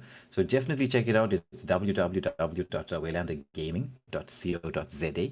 And as Scarpy mentioned, you just got to go into tournaments, look for the AFL, and then you'll have the stats up and running for you. It does make decision-making processes a lot smoother. Uh, Granted, you do when you want to do your research and homework on teams that you're going to be facing. You want to go into the actual matches themselves. Every single video has the team lineup in the and the potential times where it was supposed to start in each video description. So you just got to find the right video description. You can watch how teams were playing and what they've been drafting. Like for instance, those of you tuned in right now, you can see there's quite a few teams who are going for the Raja pick, building him with the Trinity build, not even the crit damage build, simply to deal with the utility jungle meta. But speaking of utility jungles, yes, Scarpy, one of the heroes I was testing out is Belmont. Belmont's kind of broken. Not 100%. He is broken. Bro. He is broken. Oof. Oof. Another interesting stat, right? The second most contested hero is Paquito with a 65% win ratio. And then Zushin is in third place with 81% presence ratio, right? But a 40% win ratio. So, I mean, look, oof. Yeah, I mean, not anything fantastic or special for the Zushin right now, but I think the pick ban rate on the Zushin might decrease because having spoken to a lot of mage mains, they do feel Zushin to be a little bit underwhelming in comparison to what she once was. Yeah, Welcome to that Mobile Legends. that nerve didn't do that much justice, but well, it did an injustice. Till the enemy Actually, reaches that's the what I wanted to say. battlefield. Smash them. Yeah, she was quite strong, but All troops anyway, deployed. the drafts have been set as expected. Level 1 going for the tankier kind of pick, and this is the thing about a Belmont, right? He can be aggressive from level 1, like super aggressive. And once more, level 1, they're using the old pathing. And like when you start with your buffs right now, this is what you leave yourself open to. It's like this window of opportunity that like you can see Alan Becker, he's just trying to check for his small camps, and then it's already gone, and it's making a big difference. Like if you lose small camps now, it's not like how it used to be, where it's like, oh, okay, I lost a small camp. It's not the end of the world as long as I've got my buffs. Yeah, 100%. But I mean, solo kill getting picked up onto Savitar with a Mia in the bot lane. I mean, a Mia against a Melissa is not a favoritable pick, bro. Not at all. Melissa's just got that massive amount of poke and range on the Mia, but where once the jungle's being controlled like the way it is for this on the side of Ferox, I mean, they've got themselves into a pretty decent position. I mean, even though they lost first blood, which you expect the gold lead to be on the side of level 1, it isn't quite there yet. And Alan Becker, as you can see, he has to make these aggressive plays to try to get cover up some of his farm. Whereas 1v9 is already level 4. Yeah, he's going to head to level 5 after the Suruki. Yeah. Has to be careful though. His team actually rotated across. They left him a little bit exposed. Now he's going to be caught out. I mean, I know Belmont's tanky, but he's not that tanky just yet. Marcel with the zoning and nice steal here from Alan Becker as they cover up for that early jungle steal. I mean, this is the thing, right? The new path thing also requires your mid lane duo to understand how to make sure that you can protect your jungler. Because you could see, by them making the rotation across, it created a little bit of a problem. Now the rotation isn't across. Sakai, he rotated in here, but he's going to get taken down. Belmont with the lethal counter gets a kill in response, but it's a 2-for-1 trade of all praises. Wrath comes in as Sakai has to reposition. Level 1, they've gotten a bit between their teeth. It looks like they've learned from this first game and they're out for blood. Oh, well, this match might turn out to be a draw, bro. If Ferox doesn't pull the discipline up. Well, yeah, pull their socks up with their discipline. I mean, it sounded wrong the way I wanted to say it, but Fredrin gets taken down by Jonathan, and it's the turtle's still up. It's reducing the sand prayer as we commit that Zetian secures the kill, but Charizla secures the first turtle of the match in favor of level 1. Yeah. So, I would say it's still pretty even between both teams. I can't give the advantage either way. No, I mean, it's pretty much 3.5 minute mark. Gold is even, kills are even, bro. This is going to be it should be a more disciplined match. Oh, nice stun coming out from them here as they get a secure kill in the lane. But Paquito underneath the turret gets a kill but gets taken down. He went in deep for the Nana. Now, once more Sakai with the poke onto the blue buff there, but Fredrin should be able to secure this. And this game has a very much back and front feel to it. Yes, it does, bro. I mean, look, the question is for how long are they going to stay tied? As we do see it could be a 4v3 situation here in the bot lane. Will Ferox actually push for it? Yeah, they looks like they are going in. Marcel with the stun. Sandstorm being used to disengage, but the golden hour comes through, trapping Alan Becker in. He's trying to escape it. Oh, but the go away just forcing 1v9 back. He still has the lethal counter. Sakai wants to go in for a little bit more, but in that narrow space, maybe it's not ideal. Especially against a Nana. That Molina blitz hurts. Yeah, bro. Poke damage from the Zetian, forcing Alan Becker back. And once more, as we said, this game is a little bit more evenly balanced compared to the first one. It's going to come down to the power spike timings in here and being able to get the control. Now the wave cut is actually happening as Belmont's creating the space for Savitar to move across. They're forcing and locking Synchro Lightning underneath that tier 2 turret. Now they should be able to disengage because it's all about creating that space to lock on. Oh, but the flicker Sandstorm. Moonlit Walls being forced out as Savitar gets back to safety. Second turtle of the match is up. Both XP laners just sort of trapped or semi-trapped in there as Paquito going for the wave cut. Meanwhile, the golden hour onto catching out too as 1v9 secures the turtle. Now pressure being applied. Fury of the Phoenix beautifully timed as the go away has been committed. The chase is onto Synchro. It's Shoujo is the only one there to provide a little bit of protection, but they don't have the lethal counter to be able to finish that job off. Meanwhile, Paquito with a combo onto the Charizla. Isoya being forced back. The mid lane turret has been opened up, and Ferox gotten themselves into a good position. Yeah, it just seemed like they needed to find their groove there for a moment. As Vidusa Paquito jumps onto the backline, Sandstorm has been committed, and Charizla secures the kill onto Jodate as Alan Becker is trying to get the HP low onto Zetian to get that Appraiser's Wrath. Taunt is up, and we will see it shortly. Yeah, smash! Oh, That was devastating. Yeah. It was Joe to at the back there trying to dance around, but in that case, Stella did not find her groove. No, sir. All right. Yeah, we do see the Tweedledall has been committed from the Melissa. All right. The later this game goes, look, both teams have got the capabilities to be very deadly in the late game, but Melissa's having a little bit more better time than the Mia. But look at Savitar just securing all of those objectives.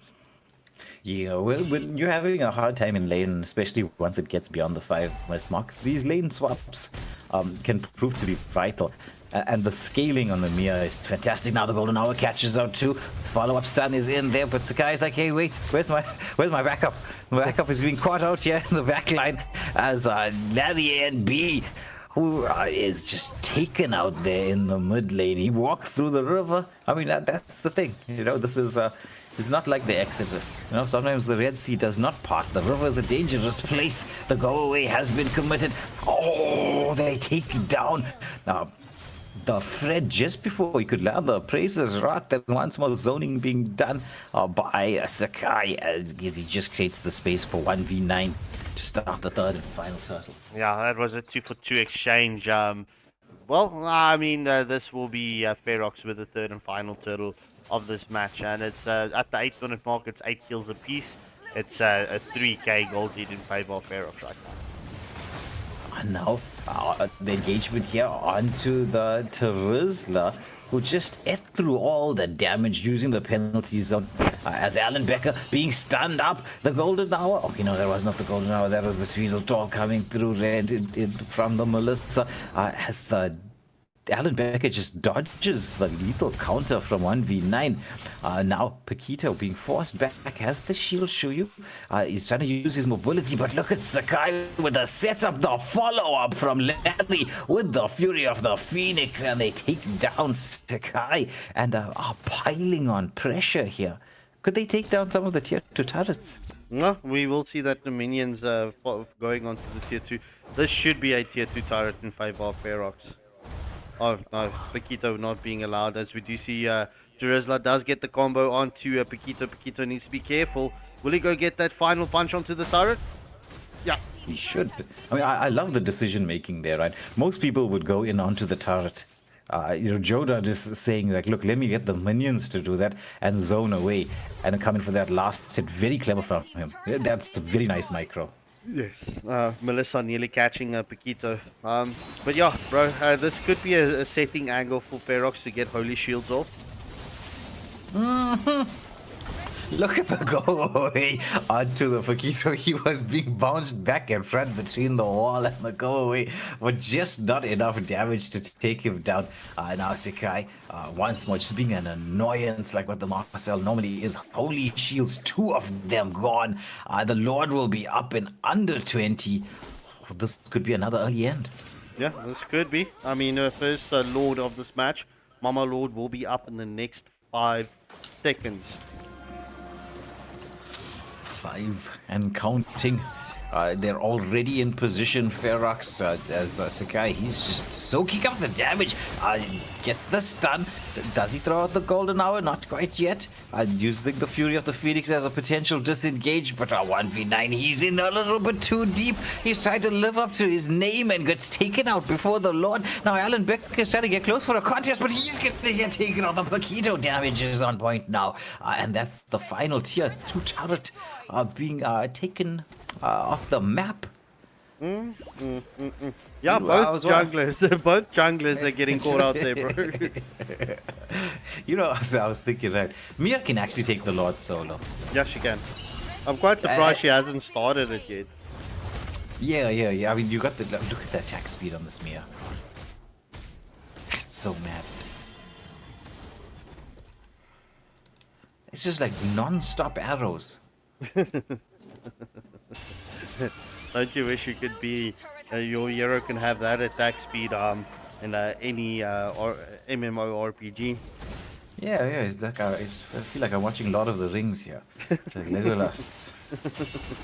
Golden hour does land onto 2. Will we see the continuation? Mia onto the backline, Paquito as well, and there's a lot of damage getting dealt out. As we do see the penalty zone does land onto Mia, but that's a double kill going in favor of Savitaris. Zetian secures it onto Shinka Lightning. Xinhua Lightning, and that is a 4-0 exchange. Yeah, the Lord piling in, make that a full team wipe. Joe Dante saying, yep, one for the road, one final one. And that's going to be, well, this time around we are seeing the recalls. Let's hope what happens here is not what happened to Tribe, or almost happened to Tribe. Oh. Alright, well, GG's well played to both teams. Yeah, Ferox Esport taking this in a clean sweep as the MVP goes to Sakai with the Marcel. Alright, ladies and gentlemen, I'm going to get that pause screen up and running whilst we sort out the next lobby for you. Up next, we've got Poisonous Gaming versus Pirate Kings. So that's the third game to close the night. And this should be another tier 3 Tyrant. Ball Water, they are in the base. They're looking for the ending angles. We do see the King's Calling has been placed. No, it's a double kill getting picked up by Kubo. That is a 3-for-1 exchange. Only Harley falling the shred through. And that's the final tier 3 Tyrant down. Throne of Ruin onto the back line. Followed by the Avatar of Guardian as Muskov gets taken down. Harley secures the kill onto Minster, the Black Dragon form. And stolen Black Dragon form. It was like two dragons dancing into synergy, you know. And the Blazing Duet gets committed, and this is currently a 3-for-1 exchange. Make that a 4-for-1 exchange, and this will be Wowo's match today. And gets caught out by the Jawhead. What a nice positioning coming in from Camelot. Alright, Lotus comes in with the first kill. Will we see? Oh, but the last Insanity is onto the back line as we do see Harris gets the kill onto Freya. Zaman Forces has been committed. Gadget gets the kill onto Camilla. Shading Scat with the Violent Requiem. Gets, oh, but the Gadget secures our kill. That's a 3-for-4, make that a 4-for-2 exchange going in favor of Void G Esports. Hey man, the fight can always turn. Fury of the Phoenix has been committed as the Avatar of Guardian does land onto the back line. There's currently a double kill coming in for the Granger as it was Camilla and Li Yi getting caught out. Last Insanity onto Zetian, and as Xborg secures the kill onto Zetian, Xborg will get caught out, and technically that was a turtle kill as we did a triple kill, not a turtle kill, triple kill, as Spatial Migration and the Violet Requiem lands onto Joyed as we do see the engagement is onto Salah Adams, and that is a 3-for-2 exchange. The diversion play coming in from Liu Yi. Will we see the start up onto Guinevere? Avatar of Guardian has been committed, but Guinevere got caught out. Is this an overextension coming in from Juvia? Obviously, Juvia did try to... the throwback coming in from Jawhead. At this moment, the Curse of Blood does land onto Getagacha. This should be a Getagacha taken out as the continuation. And this guy Pierce procs Angelic Fury. Currently in a louder danger. She gets thrown back, and this will be a Zetian down as well. That's currently a double kill as we do see the Valkyrie's Descent has been committed by the Freya. The Granger picks up a double kill as well. That is currently a 2-for-2 exchange. Oh, last Insanity onto Granger. Make that a 3-for-2 exchange. Will Ecstasy get caught out here as well? Diamond Force has been placed, and that is a 4-for-2 exchange. First, Mama Lord should potentially go uncontested in favor of Tendery. I mean, Camelot's putting in work with those Joyhead, man. I did play out a deadly Joyhead. Yeah, we did say it. As we do see the diversion play is going to come in by Liu Yi, and it's currently, oh my word, it's a 5v2 situation. As the throwback has landed onto Guinevere, but Guinevere does escape, but oh my word, Juvia comes in clutch and steals the Lord with the Getagacha. As we do see, Shadex Cat did try to get that space. Yeah, that's true. In any case, as we do see this enhanced Lord is started up, Valkyrie's Descent was committed onto Eclipse. Eclipse has been eliminated, Camilla sustaining through a lot. As we do see, oh, okay, no Valkyrie's Descent. Valkyrie's Descent was only committed now, and that is a double kill getting picked up by Ecstasy. Xborg, Faraga armor is down as we do see the flicker coming in from Freya. We do see the AOG does land onto Join. Will we see it last insanity onto the back line? And oh my word! It is minions for the dubs! For the side of Void G Esports. It's girl. It's slow wall. Yeah. 1, 2, 3. 1, 2, 3. 1, 2, 3. 1, 2, 3. But with the cooldown there, we see Glue does come in with the grab and tries to get Hilda out, but he had to jump off as she is going straight on a turret. And, Crimson Lantern has been committed. Hanabi gets the shot on kill. Zetchin gets the kill onto Lapu Lapu. It is currently a 2-for-1 exchange going in favor of Ferox Esports. Make that a 3-for-1 exchange going in favor of Ferox.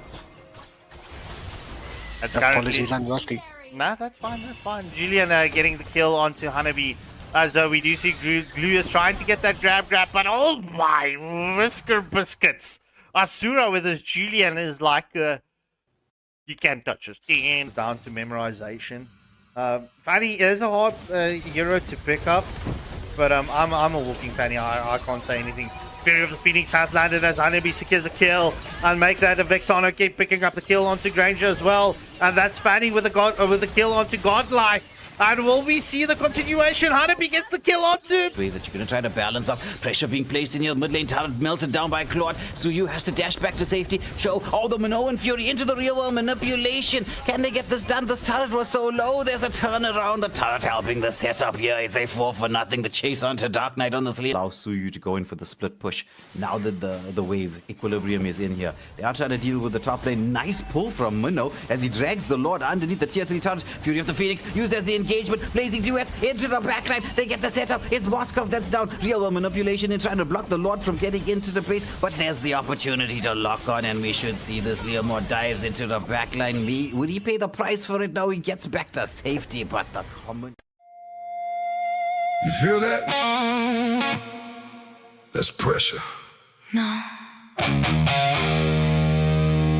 That's us.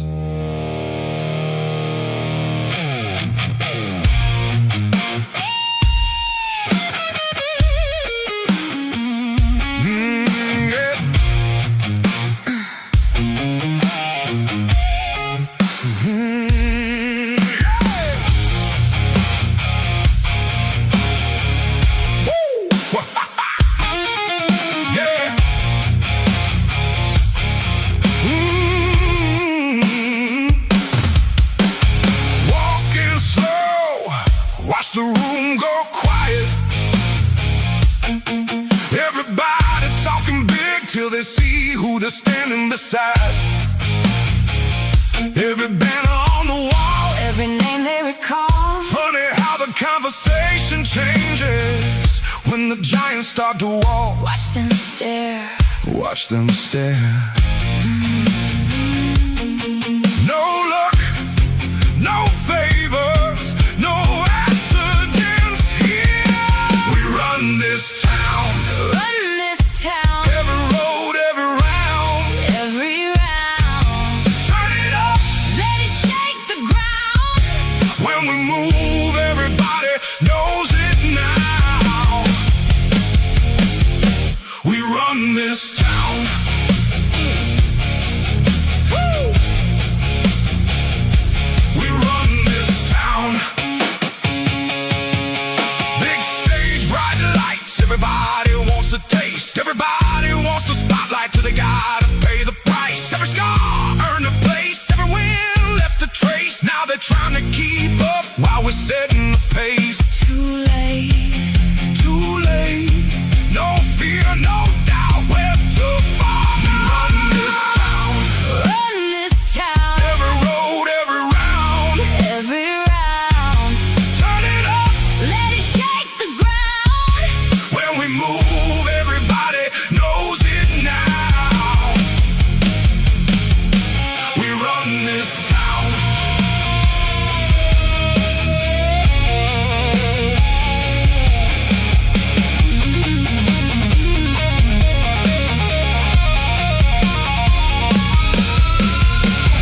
You can take your shot, You can try your luck. try your luck. Bring everything you've It got. still won't be enough. All right, ladies and gentlemen, we are back. Up next, we've got Poisonous Gaming up against Pirate Kings. All right, yeah, I think out of all of the three matches, me and Wei were speaking about it now. I think this match is pretty much could be a more balanced matchup, or it could go into a slaughterfest. But in any case, without further ado, ladies and gentlemen, let's jump into the drafting boys.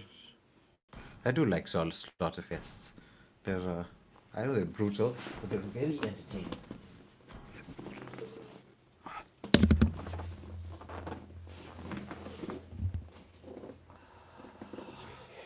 All right, first ban coming through from Zinx for the side of Poisonous Gaming. I don't think, as you're telling me, we're going to be seeing career jungles anymore. No, Poisonous Gaming did they changed junglers, so I don't think we will see that unconventional junglers or jungle picks for them. Even though it did work in favor for Poisonous. Yeah, we got them to the top 32, which is something. And once more, Fanny being banned out. Looks like no one wants to see the Fannies. Nope.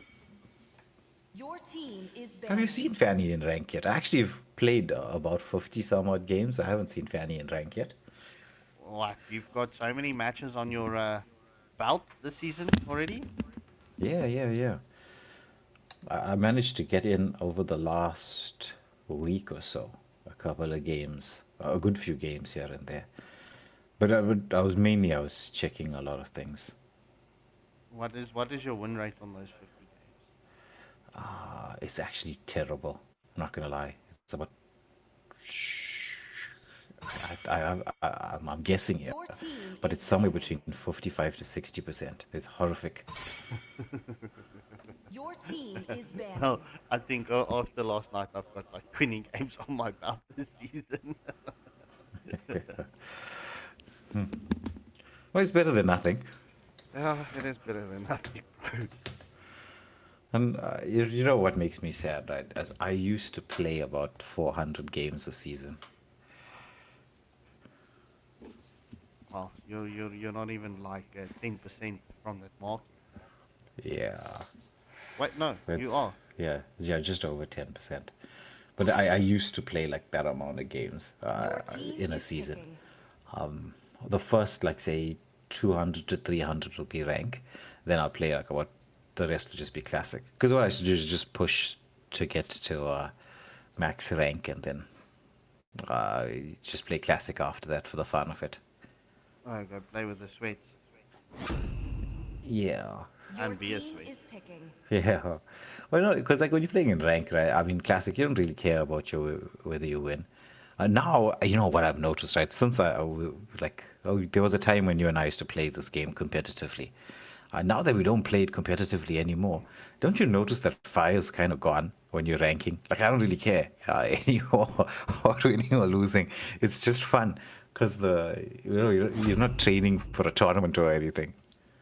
Well, I mean, I did mention it. What was not last season, the season before that.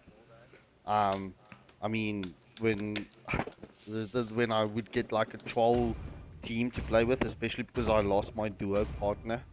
I mean, if my team was trolling, I would troll as well, and then just pick Xylon Your team is picking. jungle, bro, and just be done with it. Yeah. Well, this season though, I'll say I was being a little bit more serious because the meta shifted so much that the changes were there. I mean, you're looking at the draft so far between these two teams. God, a few seasons back would have been, if you picked up God, it was like straight dark system. Now when you see a God, you're like, ooh. And then a lovely counter coming through from Mouse Armor with the Kadita. So like God, you can see he immediately switched his spell. He's like, no flicker, purify. That's what I need. Tsuki with the Pac-Man pick. Because I mean, if he's available, you might as well go for it. Zinx going Your in team with is the pro counter to Paquito.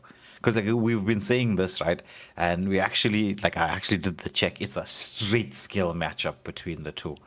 It just comes down to who's going to land their combo first. And I mean, like with Sora, right? Granted, the Sora is not as strong as when the Sora was released. I mean that displacement and that set plays, that the Sora brings to the table, it's still, I mean, it's still something significant, bro. Mm-hmm. The Sora is kind of region specific. So in South Africa, Sora is rated highly. The same for Malaysia and Indonesia, especially Indo. They love the Sora pick. Uh, the Philippines, however, they're not big fans of picking up Sora. They don't really even go in for bans on the hero. I wonder why that is, though.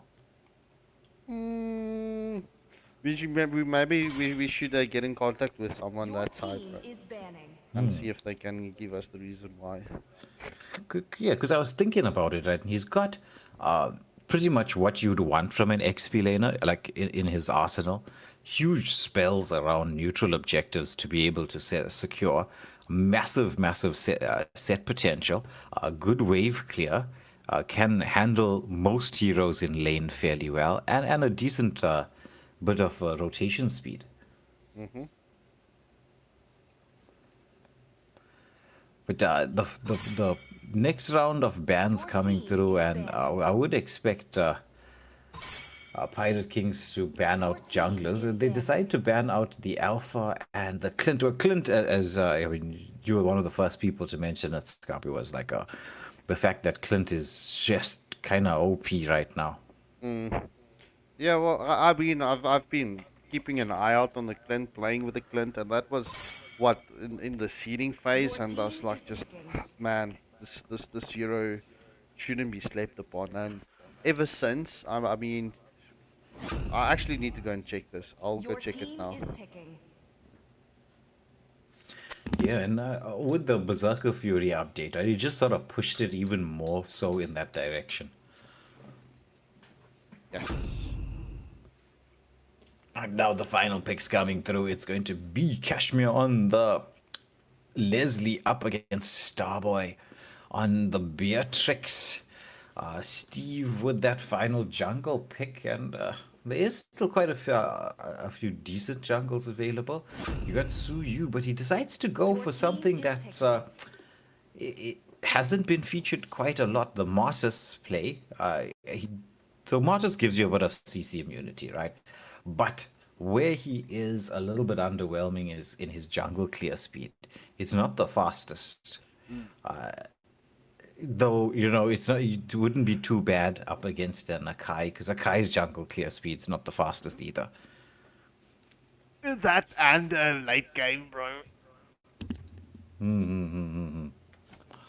Yeah, Martis does have a bit of a drop off. Sky Piercer has become sort of like a must pick item for him to give him that little bit of extra damage. And then we've got Joel B with the final pick, and it looks like it's going to be Belleric, who is kind of an annoyance right now. He's like, if as long as you're using the Wrath of Dryads as a counter initiation skill, it's just, it works wonders. It does indeed, bro. It 100% does indeed. But yeah, viewers, there you have it. You can see both teams has dropped. Which side are you favoring a little bit more, or just in general, which side are you favoring, and why are you favoring them? Okay, into the matchup we go. It's so far this evening has thrown out some absolute crackers. Both Saint Dynasty and Ferox Gaming being feral, very feral, especially with the Roger picks. They're very brutal. Both the games, which is like it went 2-0, 2-0, were very quick. Are we going to see this continue in this matchup, or is it going to be a little bit more of like an even game between the two teams? So far, no game has gone beyond the 15-minute mark. Steve's just paused in here. Okay, now he's moving. He's moving. There is life. Martis, Captain Levi, has the ability to move.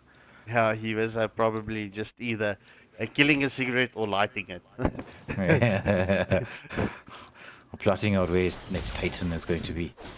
I mean, yeah, just speaking of which, bro, I mean, the month of July is going to be massive for anime. I can't wait. I honestly can't wait. Yeah, well, I mean, there's quite a few seasons coming through for things that are like awesome. Speaking of awesome, I think Attack on Titan could be the maybe the best anime of all time. There's a definite case to be made for it.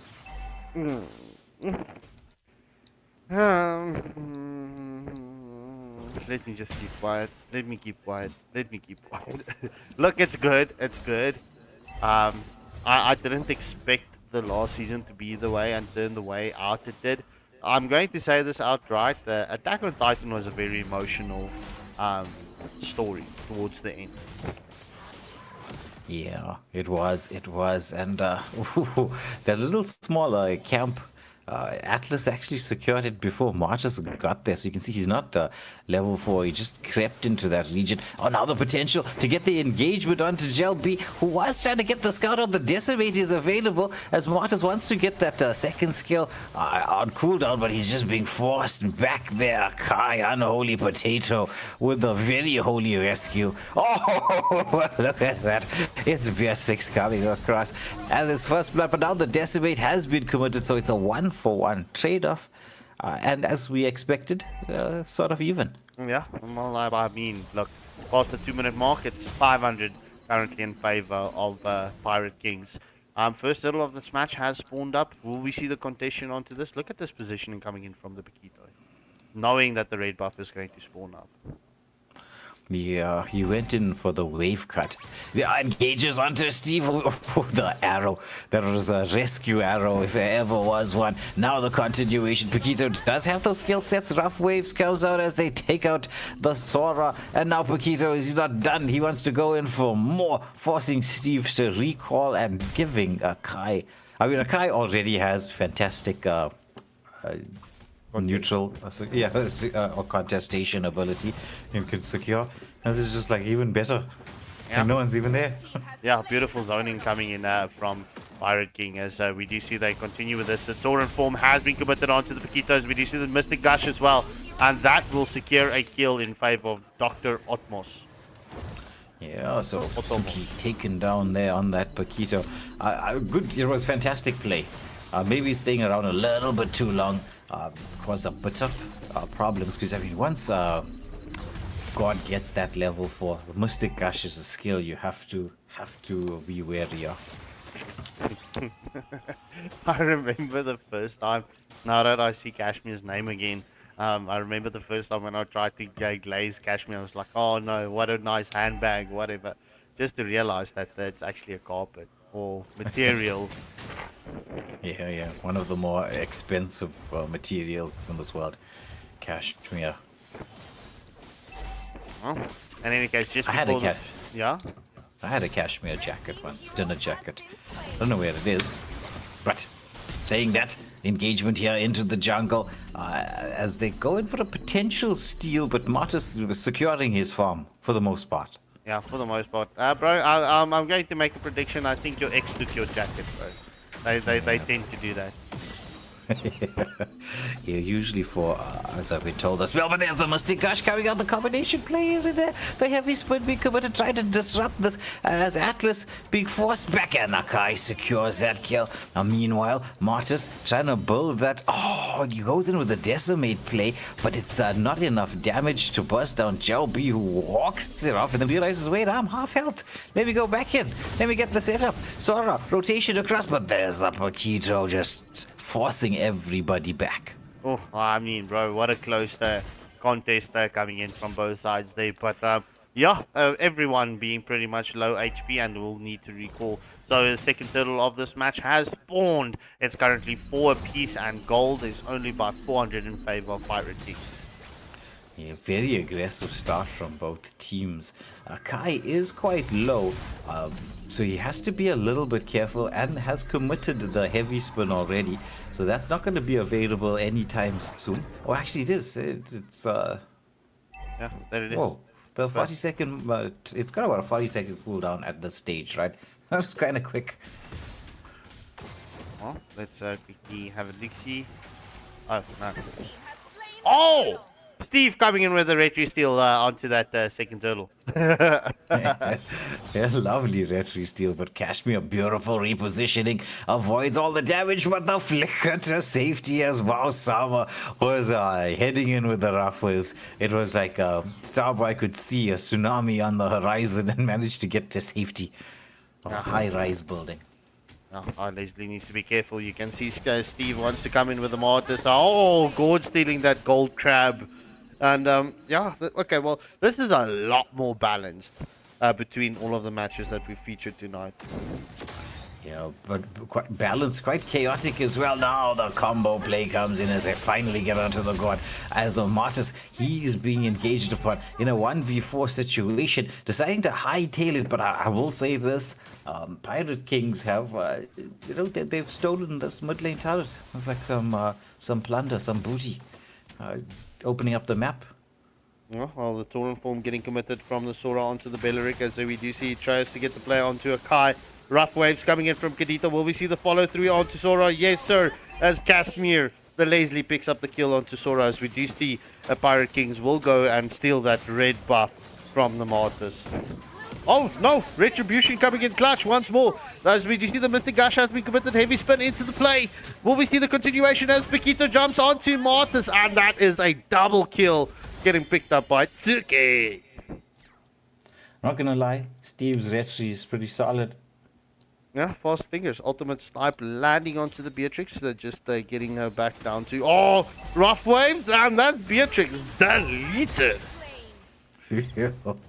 Well, if you actually check the statistics, right, Kadita has the highest burst potential of any hero in the game. That's cracked, bro. That is cracked. And there you see she picks up the lightning truncheon.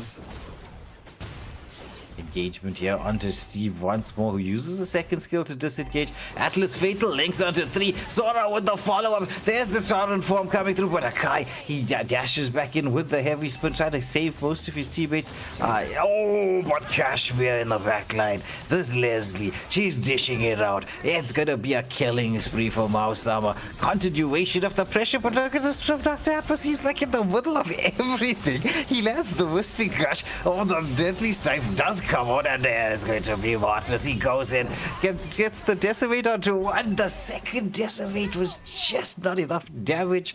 4 for 2 trade-off, and Unholy Potato walks down the mid lane. Should be able to secure a tier 2 turret. Nah, it's a 5 for 2 trade-off, bro. That was a full team wipe. But Belleric trying to save that tier 2, unfortunately not being able to do so. So, 8.5 minute mark. It is 8 kills in favor of Pirate Kings. Belleric is stuck. And a 4K. Make that a 3K gold lead. Yeah, we might as well do the check just in case. Alright, let me check. Alright, so while we wait to find out what's going on, Marlon Jerome Julius 5461 says that Record of Ragnarok is the best anime of 2025. What do you have to say to that, Scarpy? Record of Ragnarok was good. I was actually waiting for the second season. I was actually wanting to go and check if that was out, because I watched it on Netflix. But now I've got Crunchyroll, so...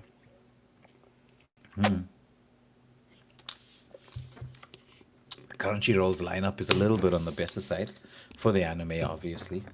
But I mean, Netflix is still Netflix.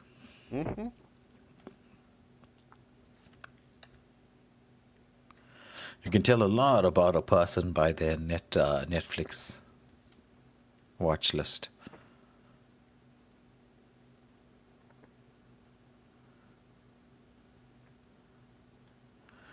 Okay, is this them being sorted out? Well, I don't... either the reps were asking me, so it seems like nobody knows about anything. Okay. We have life, we have movement, we're back into the game, with the first Lord of the match being up. Yeah, well, it seems like it could be in favor of Pirate Kings. I mean, Pirate Kings have been winning team fights. Poisonous Gaming not getting through onto it, but I mean, look, Kashmir has been doing beautiful, especially now that she's got the items. Two of the main items on the Leslie. Yeah. So the Berserker's Fury. Oh, but look at this play here. It's just so much of chaos. Paquito is into the backline. Heavy split is being committed. Whoa, how many people are gonna fall? It's a 3-for-2 trade-off so far. Make that 4. Only the Atlas escaping with just I don't even know what HP bar that is. That was the width of a hair, bro. The width of a hair. Width of a hair. Or a split. Width of a split hair. Even smaller than that. Yeah. Alright. So first Lord of the Match is only getting started up right now. As Poisonous Gaming seems like they want to come and have something to do with it. Yeah. Because I mean, Benedict is a little bit low. The same could be said for the Akai. Benedict being dragged back into the full barrage mystic, and that was overkill. It was like, say, poor JLB. That was like they used everything. Yeah, Mystic Gush, the Fatal Links, a Decimate. I mean, what was short there? Oh, no, it was, look, the Decimate wasn't used. It was 4 ults on the poor Beleric, bro. Shame. That was so bad. Oh, but there's gonna be the engagement here onto Steve once more from the Paquito. The draft waves are still in play, not being committed just yet. They do take out now the one, but Kashmir being caught out by the Mystic Gush. But now the rough wave combination with Suki in the backline. Who's gonna win the Retri battle? It's a guy. He comes in clutch with the Retri at the end. Steve was just dominating with the retributions.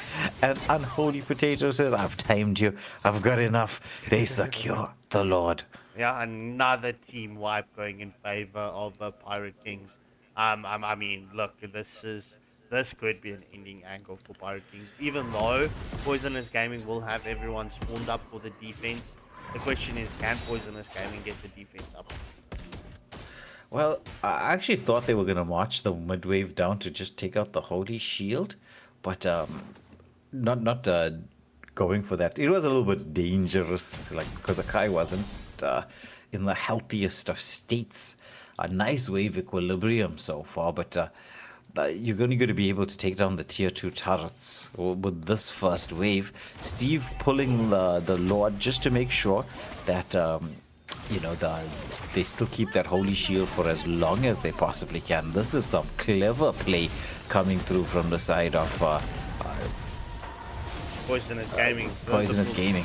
Fatal Link does land onto 2. The Thorin form has been committed as well, as we do see Paquito gets a pushback onto Sora, but Sora says, look, I'm not looking for the Paquito right now. Kashmir does do the damage and forces the Sora out of that engagement. It was a 1-for-0 exchange going in favor of Poisonous Gaming, as Minions takes the first tier 3 turret. Oh, ultimate snipe onto Gord, and that's it. Leslie gets the revenge onto Gord. So with this bit of map control continuing here, Pirate Kings are looking quite good as we're heading towards the late game. It's just under a minute and a half to go for this next Lord of the game. Actually heading closer towards the 1 minute mark for the next Lord. The name of the game is just making sure you got all your items and skills available. If you can get a potential pick-off or two, not overextending, not trying to force out anything. It's just a discipline, the name of the game.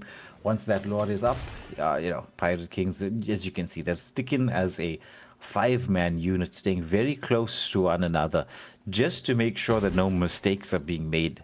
Because once you secure this next Lord, it's definite winning angle. 100%. Yeah, Poisonous Gaming, well, obviously they're waiting for the farm to come to them, but Pirate King is doing a beautiful job at freezing the lanes. Yeah, and right now they pile the pressure on. You got a nice slow push happening on the top lane, 14 seconds to go, Lord will be up, establishing control on the bot lane, scouting out the jungle bushes, Akai pushing in the mid, Paquito trying to make sure you can get that wrap around towards the back line. Lord being started on. This is just lovely play. Paquito keeping this position. If Dr. Atmos... Oh, there we go, Paquito. That leads the cord. However, Paquito gets the rough wave onto Beatrix. But that is Kai getting the kill onto Sora. That is a 3-for-0 exchange going in favor of Pirate Kings. Oh, lovely taunt from Jelby into the Wrath of Dryads. The prediction there from Jelby on point. And now they're like, we don't need the Lord. We can actually go in. They have enough time. They're forcing the Atlas back. Leslie just pushing him back to the turret. They've got, well, 1.5 waves in here. Now the lock is on. And this should be game number 1. Rough waves has been committed. Kashmir is just hard focusing that the turret or the Nexus. And that's going to be first blood going the way of Pirate Kings. GG's well played. Victory! GG's well played. MVP goes to Steve with the Martyrs, but the MVP goes to the Kadita. A 14, 2, and 10. All right, let's jump into the next match. All right, we're into the final game of the evening. It's been quite a quick stream, Scorpy. Yeah, it is. Like in comparison to usual. You know, all the other evenings, yes, 100%. But and yet another solid performance. Our Pirate Kings. Granted, the first part of the game was a bit 50-50. The gold kills were just like sitting on that border, and then all of a sudden they just like switched it up a gear. Fantastic play from them, taking the victory in the first game. And now the switch across here. Can Poisonous Gaming with the second picks, because that's what they're going to be having in this next matchup. Can they bring this to the first draw that we're going to be seeing in a very long time? I think the last draw was Renab versus Equinox. Mm-hmm. That was on Wednesday night. Thursday. Sure, that's quite a while ago. All right. So without further ado, let's jump into the second match. Come on, you were ready.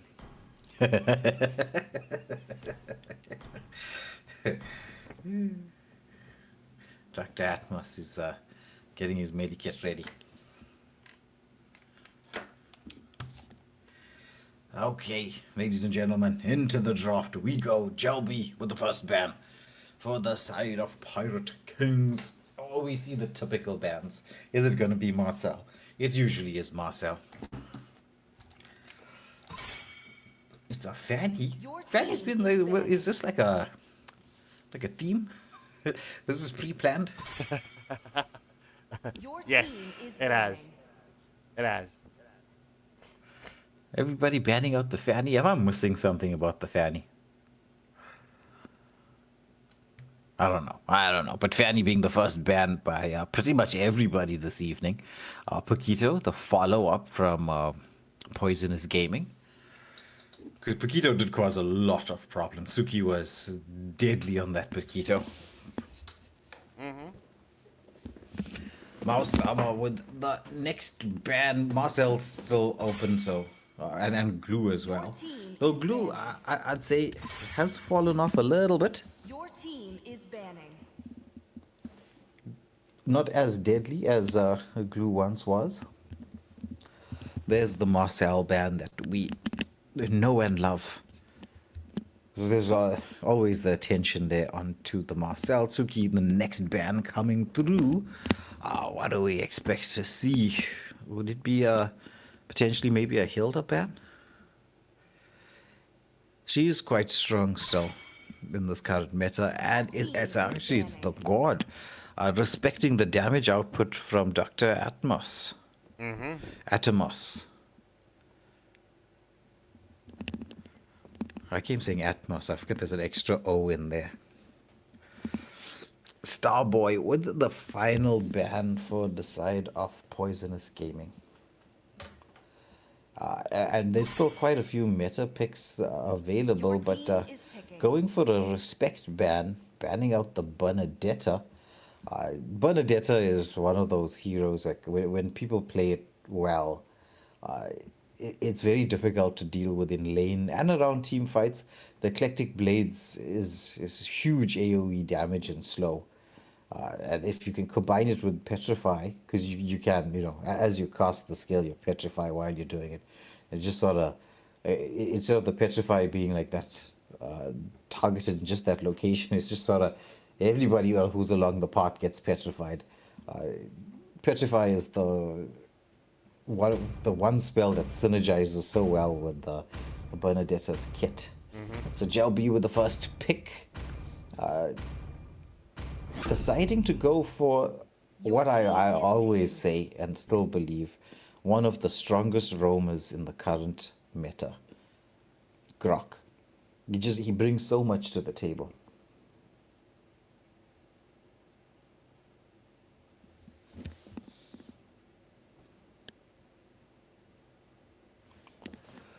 Zinx and Dr. Atomos with the next few picks coming through. Steve deciding to lock onto the Minsathar.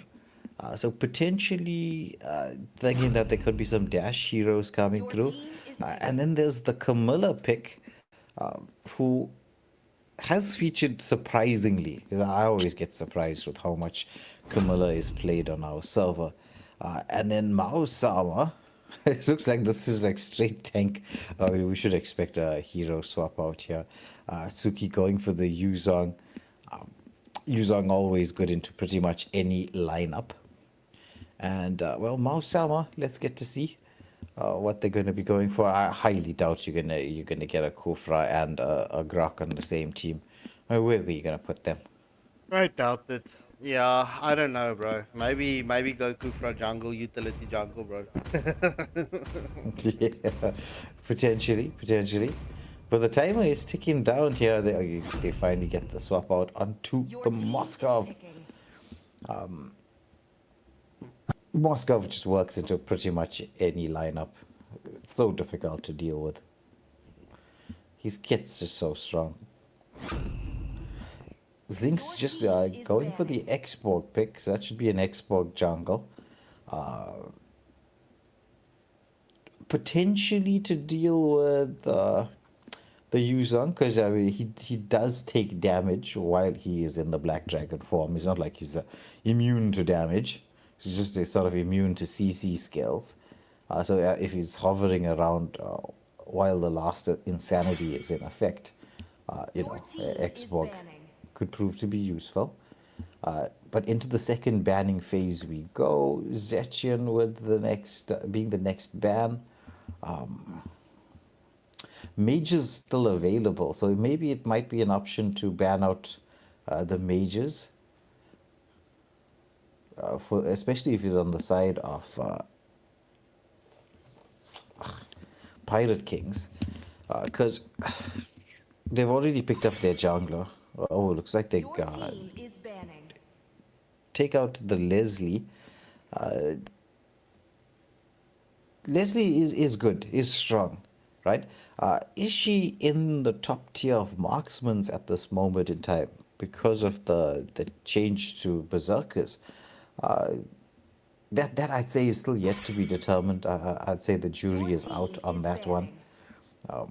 And as you can see, the continuation here from Poisonous Gaming onto the MMs. Just want to limit the potential heroes that can synergize with both the Yuzong and the Grok. The Zetchian ban was a very, very clever one. Because, that's a deadly combination. Starboy going for the Irithel. Just to be able to outmaneuver the Moskov in lane, give himself a little bit of a better time there, because Irithel is one of the heroes that does cause a little bit of problems for Moskov. Not massively so, right, because you can reposition quite nicely, but she's less likely to be stunned up because she's always moving, very difficult to control, and that armor break skill of hers does quite a bit of damage. However, Eudora, okay, has been buffed, right? I wouldn't say moved into the S tier of mid lane picks. Definitely A tier though. However, I'm looking at this right, and I'm like, who is really going to be Eudora's target? Erythel, but I mean, it's not going to be in the early part of the game. Lunox, possibly, if you can get her before she goes into the Brilliance form. And maybe the Mincetar, but you're going to have to get close enough to land that skill combo. So it's going to be interesting. Yeah, well, look, just looking at the drafts, this is a more balanced lineup. However, Suyu is super strong, right? Yeah, bro. I had the opportunity last night to go up against Ritalin Suns, bro. I got smashed with the Suyu. Yeah, so Suyu's mobility is kind of crazy. Though his jungle clear, they did nerf his jungle clear, but it's not enough of a nerf to take him out of the meta. He's still fast, just not as ridiculously fast as he once was. And I can understand why they did that. Because we're so heavily into this counter jungle meta, and the fact that, rotation speeds are significantly faster than what they used to be, or especially with the new pathing. If that was the case, right, Suyu would just have the natural advantage. He'd be like an auto pick in the jungle. He'd just be too strong. So it was, I suppose, a decent decision to nerf. Wait, just so that you know, Kashmir's phone might die during the match. And Pirate King said if Kashmir phone die, they're happy to play with full players. It's so crazy. It's so crazy. I don't know. But anyway, Kashmir. Alright, it's sort of stuck in there with the Grok. Okay, Grok's moving. I think this might be the death of Kashmir's phone. Let me just quickly check. Oh no. Oh, he's moving. Well, maybe he has the same problem I have, which is my phone sometimes is the frame rates just go whack. It like happens once every game.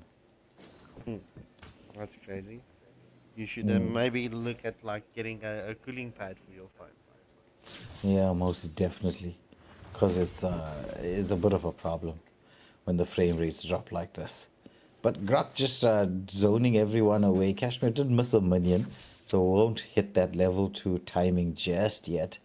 A bit of well, if they're going to be playing around whether one of your teammates' phones die, I think it's going to be a very aggressive start from them. As there's the combo coming through from Kashmir. He wants to continue onto the Lunox. He has the sustain. Oh, nice fast finger flicker from Kashmir. He's just outstepped the Camilla stun. Now Unholy Potato is in there. They get the stun off. Do they have the control? Yes, they do. First blood going the way of Suyu.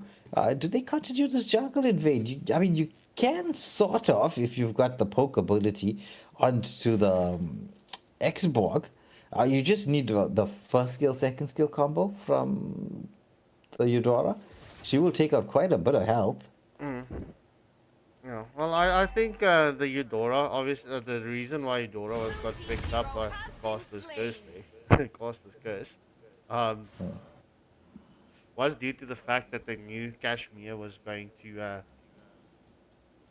die. As we do see, Tuki takes a lot of damage from Steve, and let's split A once more. Yeah. Mince's damage output. Yeah, it sometimes gets a bit underestimated. The damage output. Oh, he went into the flicker hook. But, and the Black Dragon got everything got baited out here. Sorry, I was off mic. Busy dying. Any case, so first title of the match will go uncontested in favor of Poisonous Gaming. Yeah, and now the pressure being applied into the jungle once more. Oh, it's gonna be a kill onto Gel B as Poisonous Gaming out for revenge here. Chased down. The Curse of Blood catches on to 2, but when we see the trade-off in here as Tsuki with the Yuzong is really sustaining and hurting through all of this. He does get out, but the Spear of Destruction from Osama across the map. Like, I know you guys are struggling there. Don't you worry, I got your back. Bro, that was 100% the definition of overstaying your welcome. Yeah, yeah. Well, that's the one thing about Muncie. Once he goes in, he doesn't really have disengage tools. Well, I mean, looking at the score, right? It's 5-3. Yeah, it's the Poisonous Gaming. It wasn't just the Mintstar. I mean, it was the Export, it was the Camilla. It was pretty much almost everyone. As we do see the stun is onto Erithal. Will Erithal get caught out here? As we do see the arrow coming through from Suyu. I mean, Suyu, he's going to need a little bit more damage, but yeah. Yeah, yeah. Oh, the what? Out from coming in from the ground. Tectonic charge. Yeah. I mean, Poisonous Gaming, everyone pretty much getting forced to recall here in the bot lane. Oh, Kashmir just slightly too late. Yeah, that name just slipped my mind. As I was like, oh, that's beautiful, and then I forgot the word, and I was like, ah. But it doesn't change the fact that it was beautiful. What a TC coming through from the Grok! Oh, what is this? What is this that I'm watching with the red buff? I don't know. Did you see that? No, I did not. I did not. I was looking at the Minstock Grok. What did I miss? So the red, so like JLB on the Grok, right, goes to the red buff and then throws the wall, just as Xborg was trying to take it, and it blocked the Grok from coming back. Out of the red buff from coming back, so it walked all the way around. Like a full-on long walk, and it got back in there. But meanwhile, King's calling being committed. Full follow-up in here, stuns onto the wall. Moskov, he actually got in a decent position. Somehow he survived through all of this mouse armor. It's a 3-for-1 exchange, and the turtle going the way of poison. Of Pirate Kings. They're just storming through. But that, oh my goodness, Scubby, I strongly recommend, when the game's done, go into the replay of this match and just check that little thing again. If there was ever a moment for that could be clipped, that was it. All right, 100%. I'll check it out, bro. I mean, I've seen something similar. If you have a Grok in the XP and then you pick you troll pick with a Franco, right? You pull the Franco pulls the red buff just into, well, on the opposite side, and the Grok should block it out, and then you force the red buff to go extra over. As we do see, the last Insanity does land onto Kashmir. Lunox with a brilliant form does take down the Yuzong. It's Unholy Potato trying to fight this out 1v3. Oh, he goes in with that first skill, second skill combination, manages to pick up one in that whole trade-off. I think he was hoping for two. If he got the double right, he might have been able to get out. Yeah, 100%. That was a 1-for-3 exchange going in favor of Poisonous Gaming in the XP lane. The gold lead just ever so slightly in favor of Pirate Kings, but it's the map control that's the biggie. They've opened up the top lane, the mid lane map. Oh, Tsuki got stunned up and he's so low. He does force the Black Dragon. As we do see, the King's Calling has been committed from the Mincetar, but Eudora says, Shakbam! Electrocuted. Yeah, Eudora, her burst potential it's immense. Now, Poisonous Gaming, they're trying to get some amount of control in the mid lane, but the side of Pirate Kings are rotating just to make sure that that's being taken care of. Once more, they just keep on applying pressure here onto Tsuki. Oh, he's trying to escape this, but the last Insanity underneath the turret. Eudora gets the stun, but only onto the Camilla. But you don't want to overextend. Brilliant's form coming out. That's the... Oh, Lunox almost using that Dark Ultimate to secure the kill. Now the Spear of Destruction does land the Curse of Blood onto 3, but the damage output is in there as the mouse armor underneath the turret gets hooked back. But there's Unholy Potato to make this the engagement worthwhile as they take out a turret and 3-for-1 overall. Actually 3-for-2. Overall, and it should be Turtle as well. I mean, if Moskov had a little bit more HP, that hook would have actually saved him from the turret. Yeah, a little bit more HP. All right, so it's just past the 8-minute mark. It's 5 kills advantage in favor of Pirate Kings, and it's a 2. Well, let's just call it a 1.5k gold lead in favor of Pirate Kings. Yeah, they've got themselves into a pretty solid position right now, especially with regards to map control. It's a minute and a half to go for the next major objective. It's all a question of control. The knockback here from Grok goes in with a tectonic charge, but does not connect. Oh no, held onto the tectonic charge. I thought that movement was getting that big ultimate ready and set. So that's still going to be available. I suppose they need the damage output first to be able to take that frog armor down. Yeah, and indeed. I mean, who's going to start it though? I mean, the Eudora does a beautiful burst on that Faraga armor, but Moskov is ideally the person to do it, as we do see the armor buster coming in from Erythal. No Faraga armor, as we do see the tectonic charge lands onto 3, and that's a shutdown kill getting picked up by the Tsuyu, as Yuzong secures the kill onto Erythal. That's a 2-for-nothing exchange. Yeah. And now only the tier 2 turrets still standing. Lord 30 seconds away, but it looks like Pirate Kings, they're feeling themselves. They want to go in full on, actually a lovely 4-1 split. No, I think they want to end. Yeah, they want to end whilst the Kashmir is still with them. Yeah. I mean, it's not just that, right? The fact that they used the 4-1 split just before the Lord, that's disciplined play. That's players understanding what they're supposed to be doing. And as you say that the first Lord of this match does spawn up, I mean, we will see Pirate Kings just forcing out tier 2 turrets and trying to get that Holy Shields pop. Will the Moskov or will will Lunox run into the strap from the Eudora though? Love the King's Calling coming out, but there's the Moskov. He's trying to out-sustain this Munsathon, who's just doing so much damage. He forces them back. Tsuki was the only one to fall. The Lord is up, but do they have the damage output to deal with it? Kashmir providing a bit of distraction here on the bot lane, just creating the space for the team to secure this, and we have a pause. Might be the Export. Might be the Export. Okay, so we'll find out in a moment for all of you why the pause is in here. And, well, the Lord is like one hit away, right? Holy Shields are still there. So, potential to gain more control. However, it might be a bit challenging for them to actually get to the end, Pirate Kings. And Poisonous Gaming, they do have a decent amount of wave clear potential.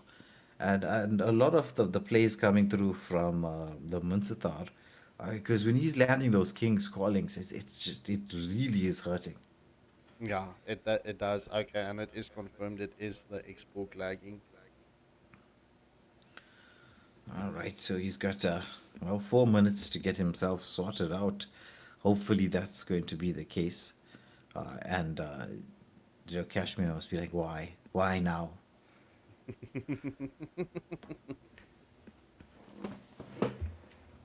We were so close, yet so far away. They got themselves into a strong position, Pirate Kings. They slowly built up the gold lead. It wasn't anything like just a massive big team fight that got them to where they are. 4k gold lead is nothing to laugh at the heading towards the 11-minute mark. That's what, 1.5 items? Yeah. That is 1.5 items. Alright, it seems like the Camilla's also having issues. No. That is somewhat unfortunate for them, but hopefully we always have these lag issues with online tournaments. because every person is relying on their own network and Wi-Fi connections, and we do know, right? Actually, right, I'll say this. Our live streams over the past 2 years is evidence of the fact that the network connections in our country it's never good, like all over all the time. All right, there we go. Match continues. All right, so lag issues finally being taken care of. Here we head into the more disciplined segment of the game where it's all about wave equilibriums, just making sure that they're set so that you can, the more waves crashing in at the same time, the easier life becomes. Yeah, okay. It doesn't seem like the lag issue. Okay, yeah, well, they only have 2 minutes left. That's a bit unfortunate. Actually, it's very unfortunate. It's always not good when lag issues create the problems that we have to deal with. And you kind of do need the Camilla to be around for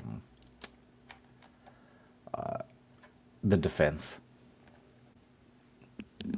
She's got one of the best defensive skills in the game with the Curse of Blood.